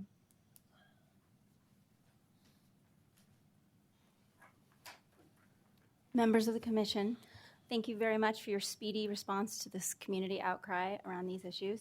My name is Heather Flint Chatto, and I'm a resident of the Richmond neighborhood. I live at 2121 Southeast 32nd, 4 blocks from Division. And I wanted to briefly address the parking issue and then raise another issue that many community residents have brought up. When the mayor asked the question of are we getting the type of density that we want, I think in all of the Planning Commission hearings and the City Council hearings, you've heard a resounding cry no from the residents of the community that we are not getting the type of density that we want. We might be getting density, but might not be getting good density. And parking is only one part of that issue, and the other issue is design. And I really applaud you for taking on this issue and charging forward with it because it is so critical. But the other critical issue is largely left unaddressed. And we've heard that it will happen after the comp plan, and these issues will be addressed later. But we are at the effect of major intensive development happening right now that we can't do anything about. I would like to just say that I encourage and support your adoption of these amendments. And it's difficult for me to say that as a planner and professional sustainability person, that I normally would not support a parking requirement. So it's difficult to even require parking in my mind because I would advocate for car-free cities. However, I cannot ignore what the data tells us. And so to mitigate that, I do think that these are a nice start. And if the threshold needs to be lower later, then by all means revisit that. But I do encourage you to move forward with these. And I really support staff's active look at how we can balance some of these parking requirements with these sort of transportation demand management programs. And I would encourage you to also look at a little bit more of kind of what you asked about how we can get affordability as part of that to reduce some of these requirements. If you are proposing an affordable housing project, perhaps you might be able to reduce some of that parking or eliminate it altogether because you're getting a beneficial use for the community. That might be the same case with senior housing or projects that have sustainability goals at the forefront, like net zero projects. So I would support that, and I would also encourage you to look back at the State of the City Design Report from 2012 from the Design Commission, in which they advocated very strongly to address design standards now and not to wait. And so I would support a recommendation and urge staff to come back to you with some recommendations for how we can prioritize these design standard updates now in their work programs and in their budgets to be working on this in a parallel track, and including a design review trigger at a lower threshold, which also was supported by the Design Commission. So some kind of a trigger, maybe at about 20 units, and that we also look at design amendments to the Main Street overlay, where we're starting to see many of this intensive development happening, so that we could have a little bit more refinement of those standards now. Please wrap up. So Thank you. If you could direct staff on those, that would be great, because I really think that we are not thinking necessarily about how these buildings are going to be built to last. Are they fitting in with the urban fabric? And is it compatible with our neighborhoods? Are we going to want these buildings around in the next 100 years? And many of the buildings that we're seeing right now are not things that we would want to be protecting and preserving later. Thank you. Well, I'm Donna Ernst, and 61 years I've been in the Richmond neighborhood, and 35 of those have been at 2372 Southeast 46. It's just the first house north of Division, and just 2 blocks away from the proposed 74-unit apartment building with no parking. And since I've been in the neighborhood for so long, I really have a good idea of how the parking has been, and it was perfect. It was a real quiet residential neighborhood until 1999 when Stumptown opened up. And I remember telling Dwayne, the owner, I said, oh, don't do your business here. It's going to fail. Everything fails on Division. I knew because I had been there all my life, and I told him, don't do it. And he says, no, I have a vision. And I said, you're wasting your time. How I wish I had invested with the man because it's tremendous, his business. But anyway, and then it got even worse. Good for him, but worse for the neighbors. In 2011, when Woodsman Tavern opened across the street from my house, we would have constant big giant trucks, 18-wheelers dropping off loads of coffee beans and food and everything, and they'd park right in the middle of 46th and block traffic both ways, you know, and they'd park in front of our driveways, and sometimes they'd have 3 driveways blocked, and it just became a nightmare. And then if I would leave my one spot in front of my almost 100-year-old house, as soon as I would leave, someone would pull in there, and then when I would come home, I'd have to park, and I still do, 1.5 blocks away. That's a normal thing. And but I'm glad their business is doing so well. But anyway, my kids have a business on 48th and Division. It's called Stock and Barrel. It's my son-in-law's son and my daughter. And it's the best burgers in Portland. It's so fantastic. And only 3 weeks ago, they were told that the property had been sold out from underneath them and that they had to leave April 30th, which was a huge shock. They had no idea. And then the other night when I was at the Richmond Association meeting, I learned that this had been in the planning since July, and I was just totally shocked to think that the kids didn't even hear about it till 3 weeks ago. So anyway, and then my next shock was to find out that they were going to, on the property after my kids are gone, they will have this 74-unit with no parking, and that's just a real concern because those new neighbors that we're going to get can't park on my street because it's already taken, you know, by everybody else. So it's like, where are they going to park? And so that really concerns me. And then I thought, well, they said at that meeting that probably everybody would be taking the bus and things like that. And I'm a big bus person. I took the bus for 40 years. I'm a dental hygienist, and I would go downtown on bus number 4, and it was always great. But I haven't worked for 3 years, and today I took the bus, and oh my gosh, it was at noon, and it was standing room only. It was so crowded. So if this happens, you got to get TriMet to put more buses on that because people will not take the bus. I don't think I want to do it again, and I was a big bus person. So anyway, that's all I have to say, and I did pretty good. Thank you. Thank you. Yeah, and thanks for all your work. Where are they moving the hamburger place? We don't know, but it's the best Let burger us know. in the entire world. It really is. It's So they don't have any place to go. Okay. Oh, I know. It's so sad. Not a joke. I'm sorry. I just hate to see it. Yeah, I know. And Jeff Sakamoto, It's just so sad. Aaron Brown, and Ben Schoenberger, and those are the last 3 I have.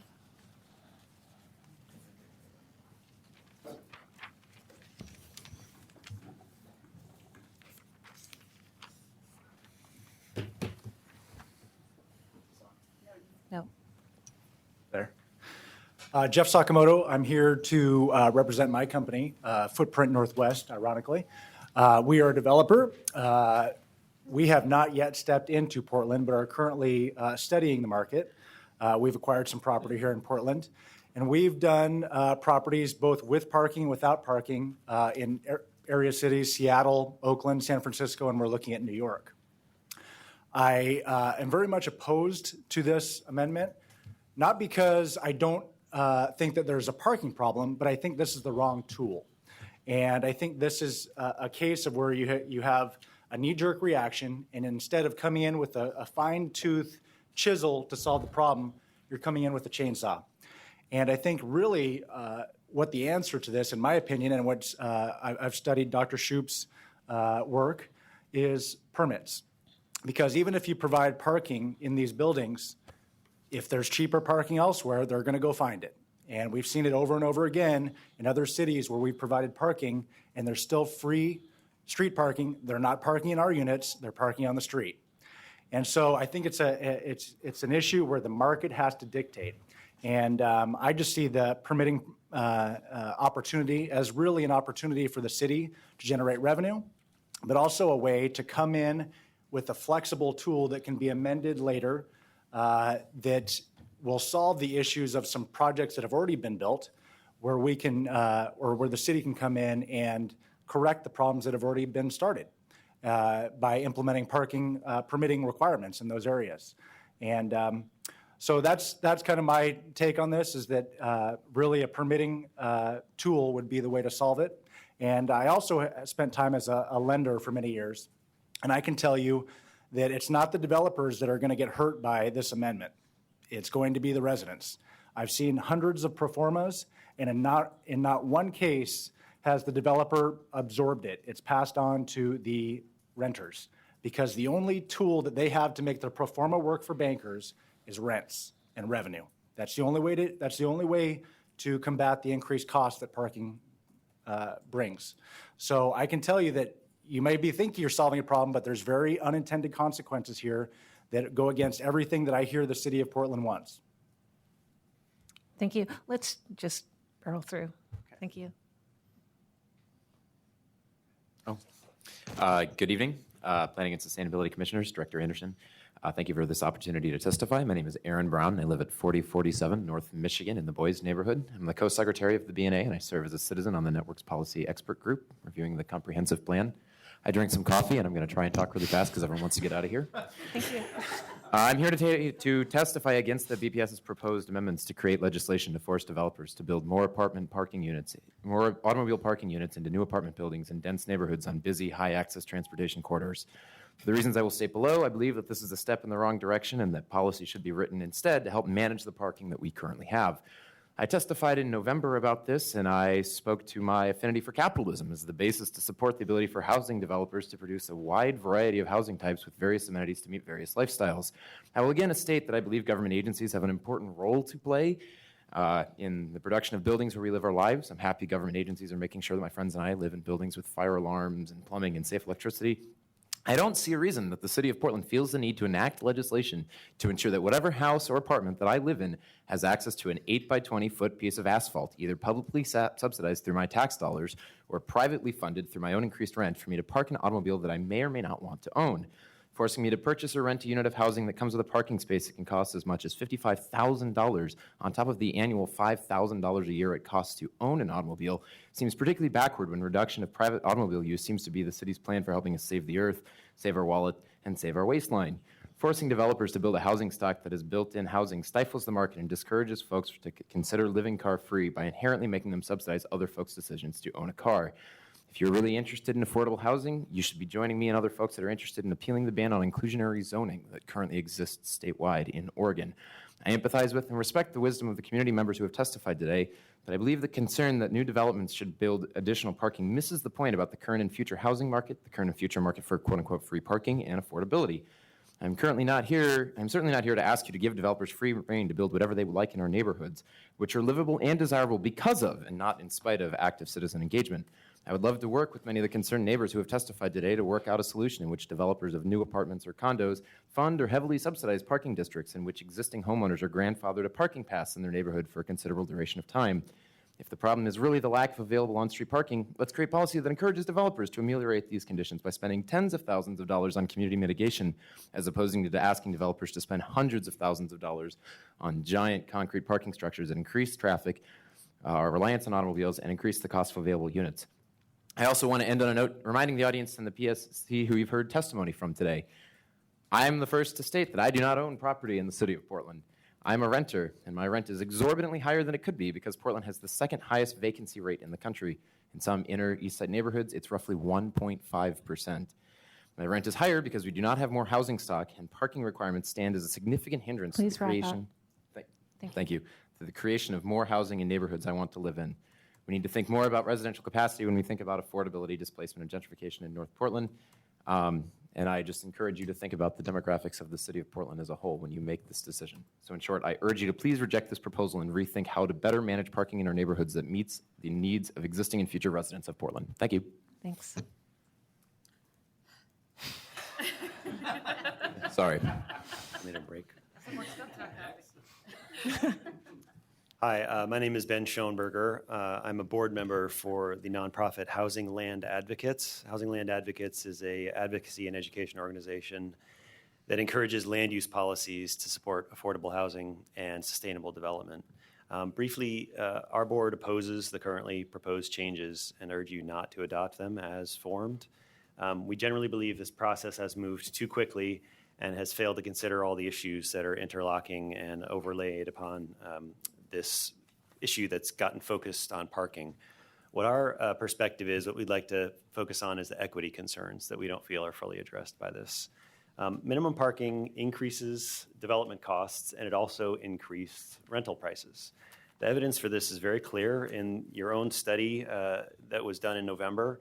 It showed that the rental costs, the cost of the end user, go up by between $50 and $700 a month, depending on what kind of parking is built for a unit in comparison with a project that isn't required to develop parking. In addition, it also reduces the number of units that get created. So the overall supply is depressed as well, which raises rents on properties that aren't specifically in the development process. So make no mistake that the changing rules that are proposed here will, to some degree, block potential housing units from being created and will raise the prices of those that are created and has the added effect of incentivizing driving by making parking less expensive. The existing rules add diversity to the housing stock in these existing neighborhoods, these infill projects, and they provide more opportunity for populations that and households that do not typically own cars or own fewer cars, like the young, the poor, and the elderly. To that point, we also have accessibility concerns about these regulations. Although PBOT provides the opportunity to reserve an on-street space for ADA use, it doesn't require it. It's an informal process, and it's not carefully tracked. We'd like to see that refined more in a future project. Generally, it feels like the problem is ill-defined. Some developers are proposing projects that still do provide parking. Some developers do not.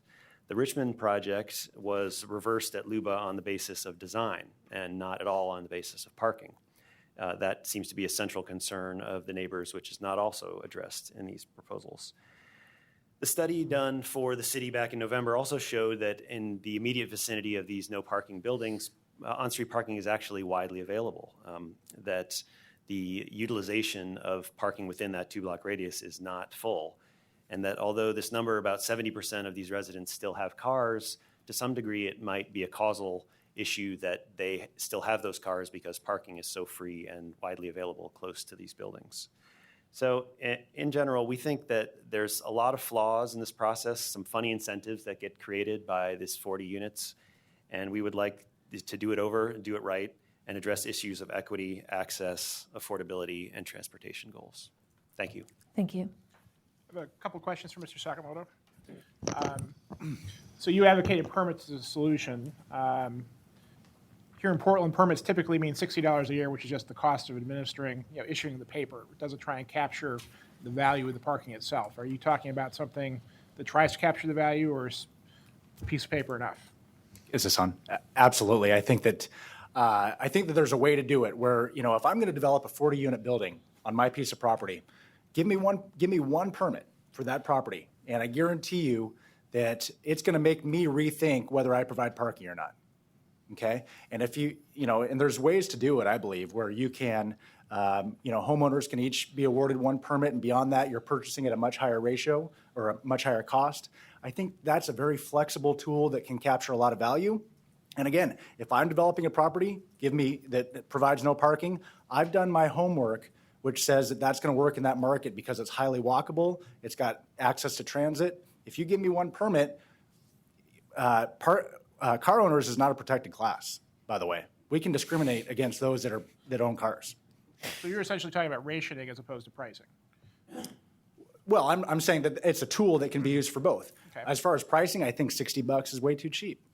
All right. No question. And so if you have that 40-unit building opportunity and no parking is required, are you always going to build no parking, or how do you decide if and how many spaces to build? Absolutely. No, it's very much market driven. And in the projects that we are building no parking, It's not in these folks where these folks live. I mean, the ones that I'm hearing in Richmond and what have you, we looked at those markets, and I got to tell you, they're not walkable enough. They're not served by transit enough where a no parking model can work. And so again, I think you need to come in with a tool that will address that, not with this big chainsaw that drives it all over the whole city. Thank you. Okay, Howard. Both of you gentlemen oppose the amendments, and I'm wondering if you're speaking for yourselves or for your organizations. I've never heard of Housing Land Advocates and wonder who your constituency is. Okay, thanks. Here, I'll submit our letter, which I also Maybe that's emailed enough, into so we'll know. You can read that, but we're a nonprofit group that's been in existence for about I think 10 to 15 years, And you do speak for them in opposing? yes, the entire board of directors signed off on our position. So I've got that's it. correct. I've got it. Thank you. I just don't know who you are. Yeah, I'm sorry. I'd like to I still introduce don't say it here I'll either. introduce our organization to you a little bit more another time. So that'd be that's good. all the cards that I have. Julie, you haven't received any more, right? Can we have staff come back up? And then I want to, we've gotten a request to keep the hearing open, so we need to discuss that as a commission. I am formally requesting that testimony be left open for 5 days. This request comes from Susan Lindsay, chairman of Buckman, who had to return to work during open testimony of a hearing that's signed by Tamara DeRitter, Board, RCPNA. So we need to make a decision as to whether or not to keep So the that's public. the written record as opposed to the hearing? This is a request for written. I think I'm hearing written out there, so yes, written. What was the question? Whether or not to keep the written record open. A written record. People want to write more letters. People can write more letters. And submit to If you take council. a vote today, however, you won't have time to consider that. It doesn't mean that those letters don't then become a part of the package that would go on to council. So they could still make comments. It would just not come to us. They would go to the city council. Exactly. So, when we presented the proposal, the variables are the size of large building. We took this large building approach. One could vary the size where the requirement kicks in, and you heard a lot of testimony on that. The amount of parking that's required with it at the 0.25, you heard some testimony on that, mostly, but in sort of in both directions. We're offering the substitutions, and really the main testimony I heard regarding the substitutions was maybe the desire to put an overall cap on it and some skepticism about whether they would really be effective. So, I just would like to remind the commission of a comment that Catherine made about the existing versus just off-site parking, because if in rethinking it, I think actually having it be available to a new constructed parking as part of another building is a perfectly acceptable solution to off-site parking. So we have questions, Chris? Well, I guess I'm going to suggest we take this to work session because I have a number of areas that I'd like to work on. I do want to move the bike share as an amendment, but I have some questions about specific language because this is my first chance to see it today. I have some questions about the detailed language on the transit measurement, as well as wanting to have some discussion around whether the off-site provision really works or not. And then finally, the paratransit loading access issue is something I'd like us to see if we can develop some language on. So I think it's not quite baked yet, I guess, based on what I heard today and what I feel about it. So we have other questions for staff or thoughts on this? I didn't hear your question. Sorry. I'm asking if there are other questions for staff or thoughts on whether or not to move forward today. Excuse me. Go In all ahead. this testimony, and it's very provocative, and I certainly side with neighborhood concerns. I've been a neighbor having to struggle for parking. It's a drag, and it's getting worse. Is to reduce that requirement to 20 instead of 40, Joe. How would you feel about an amendment to that, like that?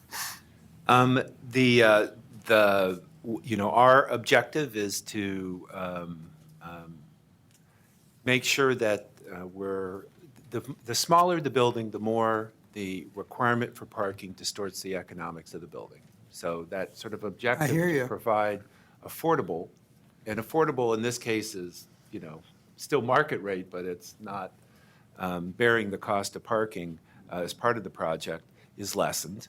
A lot of the units in the sort of the recent period and actually, over the last 6 years have been in this sort of 20 to 40 range. So that is an important, it makes a big difference as one goes from 40 to 30 or 40 to 20 in terms of the number of projects that you are impacting. But still between 30 and 0, there's less than 30, there's still a lot of units being produced, and those could be produced without parking. Just for a point of reference on division, they've really ranged in size, but the average size of the projects on division is around 33. So that's maybe another number to think about if you want to dip down lower. Just to follow up, if I could, Joe, it seems to me intuitively in many, many neighborhoods, a unit of 20 or 25 units is more practical, given the infill is already there, and that to hold that number at a higher standard seems to me to be a good idea.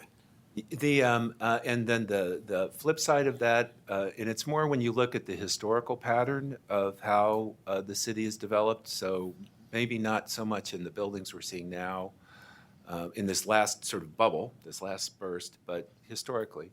A 20 to a 30 unit building is one that these neighborhoods historically have been able to absorb. A lot of our neighborhoods have those kind of buildings in them. You heard testimony about that today. So part of what put us down this path is just really when we look at the 80 unit building on Division, just on its face, you can see the streets that are impacted. That's a big deal. But you can also look at historical precedents in that neighborhood and others where the smaller buildings have been absorbed and it's all been a fine part of the fabric and it's just more cars on the street. We tied it to 40 because of our look at affordability. And as you move down the size, as you increase the number of buildings that would be by making it apply to smaller buildings, you start tipping into the affordability more. So there's no science that points at what that right number is. Staff proposed 40. We'd be comfortable with 32, based on what we've seen and what we believe. And just not to be remiss, Commissioner Fritz pulled me out to discuss what was going on, but also was going to testify and wasn't able to, and just wanted me to communicate that the message that she wanted to deliver to you all was like the mayor did, which was about her sense of urgency of trying to get something to City Council quickly. Well, yeah, and I'd like to discuss whether or not this goes over to a work session. So how does that get voted on by this group? Because I would oppose that and like to vote today. Okay. Well, I have Well- 10 or 15 minutes of amendments to work on here if we're going to vote today. Well, what's the consensus on, I just want to hear from everybody, what everybody thinks. can we get, do other people have Catherine's input? getting her microphone ready. Catherine. Catherine, bus. Your babe. Well, I guess in general, I'm struggling with it, and so I would like to go into a work session myself. I feel like we've got a Band-Aid going on here, and I think Matt's done a great job. Please don't take this the wrong way, but I think it's a rush to take care of an 81-unit apartment that's about to go up. And granted, there's been reasons this has all been building, and there's a bigger story here that needs to be worked on, not just we got to deal with apartments with parking. And so I think it's a work session issue myself. Yeah, I concur.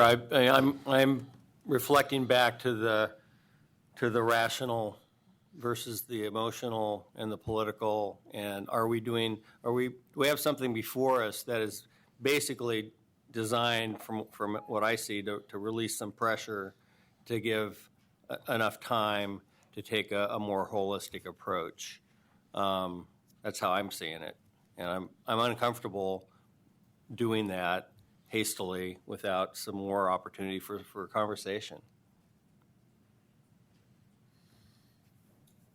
I would actually like to vote right now because I feel kind of in place with where I am around what I think this is all about. Certainly would not oppose another conversation, but urge, if we're going to do it, to do it quickly and expeditiously. There's no reason to drag this out. So it's going to be another work session. So it's going to replace something else on the agenda to move it along. Right. when would we do a work session if we we're going to do it? Your next meeting is 2 weeks from today, and it's full, but you could shift something. I think there are people, but go for it, Sharon. there are people who have been waiting for that session. You've outlined that time from 2 until 5 on the 26th. I would feel like you've put a lot of work into that, and you don't want to push that off either. I would say that just to clarify, I think, so that I have it, what Mike and Catherine were saying is that there's an opportunity to do a bigger look at the whole thing, and that this is just a Band-Aid in a way, but it wasn't a hastily put together Band-Aid. You know, Matt, we've all been working on it for 6 months, literally. It's been a product that was well thought out, and it's something that y'all have had for a few weeks anyways to take a look at. And so I would urge you to, if you have some key questions that can help you get to a vote today, I would urge that. And if not, then sure, you can put it off. But it's not to put it off to have the bigger discussion, because that's not going to happen given staff and all the other things you've Right. got on your agenda. And I guess I'm about at the point where I think we should just take a vote, because it's going to be close enough, this feeling of whether or not we have enough to move ahead and try and address the immediate issue.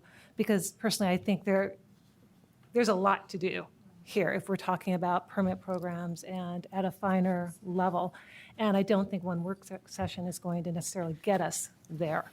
So, you know, it's a compromise, but I'm leaning toward taking a vote. Go ahead. Well, I could reverse my opinion on this. I do have a question that's very important to me, is that we are not foreclosing options down the road, and that in fact we can revisit everything we're talking about today can be revisited. If that's the case, I'm happy to move forward, understanding that we will have an opportunity to rethink this in a broader context. That's my concern, is that we don't lock in a bad decision today. Because as I said, if I had to vote on it, I'd say no changes. I heard very strong arguments for no changes. And I think the permit issue is huge. And as long as we have an opportunity to really look at it holistically, I would be willing to move on with, obviously, we're going to have some conversation, I guess, about some of the amendments. And when you say you mean no changes to adopt what's before us? No, I'm I- confused. No, I'm willing to move it on. I'm saying that if I had to vote right now, I would say leave the status quo personally. And I live in Northwest Portland, and let me tell you, on 24th and Quimby, we have huge parking issues, but I don't think requiring parking is the solution. I think it's, I thought he wrote a Mr. mule. Sakamoto had some very good I thought you recommendations. wrote a mule. So, I'm willing to move on. Okay, so Julie, can we just take a roll call on whether or not to take a vote today or move to a work session?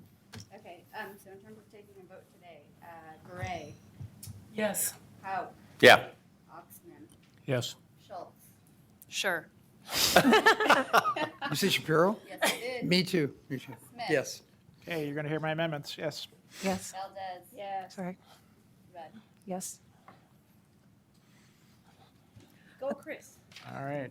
So on the bike share, I would like us to include this, but my understanding is the unit is 10 slots and 10 bikes. I don't understand the 11 and 19 that's in this code.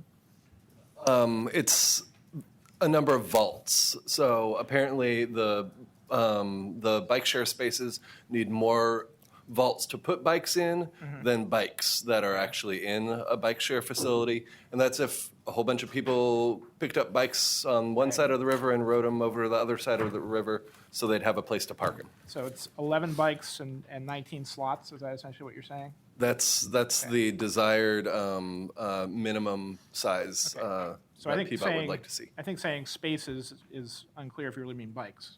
Okay. So, but I guess you can tweak the language on the way to council. So my first motion would be to include the bike share amendment. Second. So I guess the question is procedurally, so how do we want to do this? Do we lift all the amendments or Yes. vote on them one at a time? Okay, so, So you want me to just keep adding on? Yep. Okay. In the transit definition, we say light rail. I'm inclined to think we should say high-capacity transit in case TriMet ever does a BRT line. We don't have to amend the code. Good. And my question would, second question on that would be, I haven't quite finished yet, sorry, Oh, Mike. okay. For high-capacity transit, should we be 500 feet from a station area or from the alignment? Because, you can go a long way with a rail behind a fence that does nothing to help the neighborhood, right? Right, good point. Say that one more time, Chris. So I think for high-capacity transit, it should be 500 feet from a station, not from the alignment. Yeah, that's right. Yes. So I would offer those two amendments, that's Or do high-capacity people transit rather than light rail, and 500 feet from the station rather than alignment for high-capacity transit. And then I think we should kill the off-site thing. I don't think it works, but I'm open to what other people think. What do you mean? That you can go sign up for 50 spaces over in this other parking lot to satisfy your requirement. And why do you say it wouldn't work? Well, I think I heard skepticism from some of the developers that you could really make it work. I've got developers I work with all the time who Okay. study it, so, and they're excited about it. So I would argue just right. the opposite. I'll back off. Yeah, back off. Can we write in something about paratransit access, an on-street loading area that would accommodate accessible drop-off and pickup needs? What, I'd look to Sarah. On-street is not what the zoning code here typically would regulate. That would be through the permit program or through the city's regulation of the right-of-way. And actually, there are So we provisions. don't put required loading zones around the street in the zoning code?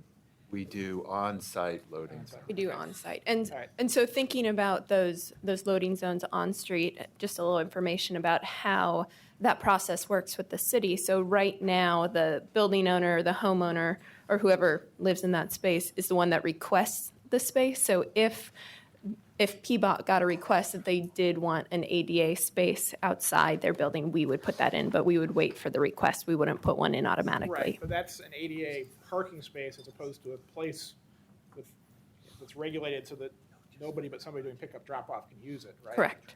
There are some other options as far as, putting in loading zones, 5-minute, 15-minute loading zones that could also be That's programmatic, used. not zoning, right? Yes, Okay. that's correct. So I'll drop that. So I'm sticking with the transit and the bike share. Good, 2 amendments. Good. And That wasn't so bad. and Trying to since respect it's, the time of the commission. if we could add to this package just clarification that the off-site parking option isn't limited to existing parking, that could be new parking as well. Yeah. and I have a question on that. Are we okay with it being the same distance as it is to the transit? So it would be 500 feet rather than 300 feet? Okay. We're So, okay with that. Friendly amendment. So it's 500 feet. Within 500 feet, you can do off-site, and there's no limitation that it is existing. Can be part of a new building. Is there further discussion or amendments? Let's do it. Okay. I think and we need to vote the resolution in general. We will, but, so the first thing I'm going to do is, since we indicated we're prepared to vote today, I'm going to formally close the public hearing. And if people have additional comments, I encourage them to provide those to the city council. And what was I supposed to do next? So I'm losing my train of I was thought. gonna move So we're going to move the formal I was resolution. make the formal movement to approve the amendments as offered, and then incorporating Chris's amendments. And I think Okay. we have to do both those first, but. Right, I'll second that. okay. So Julie, can you take the roll? So, just to be clear about it, you just made a comment. Are we voting to add in these amendments, or are we voting on the whole package? I might. Just the amendments. Okay, Amendments first. 6 amendments, and you made 2 more amendments to the amendments. Yes. What am I voting on? And Joe's amendments too on the. Whole package without his amendments. Oh, No, we need to clarify, because I thought we were doing everything. I'm voting. Are we doing, how do you want to do this? The primary part? Appropriately, you need to vote on to add the amendments first. Okay. And after you've done that, then you can vote on Right. the entire All right. package. Okay, okay. So is it been moved and seconded to add the amendments? Yes. Okay, go ahead. Now I know what I'm voting on. Gray. Yes. Hout. Yes. Oxman. Yes. Schultz. Yes. Shapiro. Yes. Smith. Yes. Valdez. Yes. Rush. Yes. And now I will move the entire resolution of those 6 amendments offered. in that. Okay. Second. Second that. Oh, Mike seconded. Whoever. And in terms of discussion, if I can, this is a very sensitive issue. This has been on everybody's agenda in every neighborhood in Portland as long as I've lived here, and I've lived here a long time. So I think it's very important that when we pass this resolution along to City Council, that a couple of us go and carefully explain the decision we're coming to, and that we're trying to move something along, not solve something in the long run. That there is room for improvement, there is room for adjustment, there's room for movement, but that we're at least moving this along so that they understand this vote was not an easy one at all, and there are two very reasonable arguments on either side. And I think there's also the recognition that the permit may well be part of the ultimate solution. We're just not at a place to deal with that right now. Yeah, my thought would be that we have a situation in most neighborhoods in Portland today where we manage parking as a commons. It's free, it's open to everybody, and that doesn't work as we move to dense neighborhood centers, which is where we're headed, right? So the future is parking that is made available either by regulation or by pricing. We have no defined path to switch from the commons to the regulated or priced environment. And I think we really have to think about how we make that transition in a predictable way that neighborhoods can understand. And until then, you know, I'm mostly banking on the market to do the smart thing. I see this package today as kind of a guardrail for those occasions when the market appears to be driving off the road, which I think we have one or two developers that may be doing right now. So, yeah, this is just a little safety post there to block the worst abuses. Michelle? Yes. One addition is that it wouldn't be an amendment, but it could be a note to council that you have go with this, and that could be that you would ask council to instruct PBOT to work swiftly on the permit parking issue, swiftly being, you know, a year even, Right. whatever the timeline is, 6 months, 3 months, something. But that there's direction and an expectation from this group that would happen. And with TriMet, can we not have that note include working closely? Well, I mean, they can't tell TriMet what to do, they can tell PBOT. It's all suggestible. I just want to put a sidebar on that I don't think we have a permit policy yet that really gets to the problem these neighborhoods are concerned about. Because it's either pricing at a much higher level than we have today, or it's rationing of some kind, which we don't have a policy to say how we ration it. So, And as long as we're just adding our comments in, I would say that I don't think the developers have been using loopholes. They've been using the code we have. And we've recognized that there's something that's not quite working, so we're working to adjust that. Yep. But I think people have a reasonable expectation that you read the code, you can do what the code says. And I don't see that as an abuse, but I think we think that as we're trying to improve our equity and our livability, that we think we can do some tweaking and managing to help us make the transition in a better way. So are we done commenting?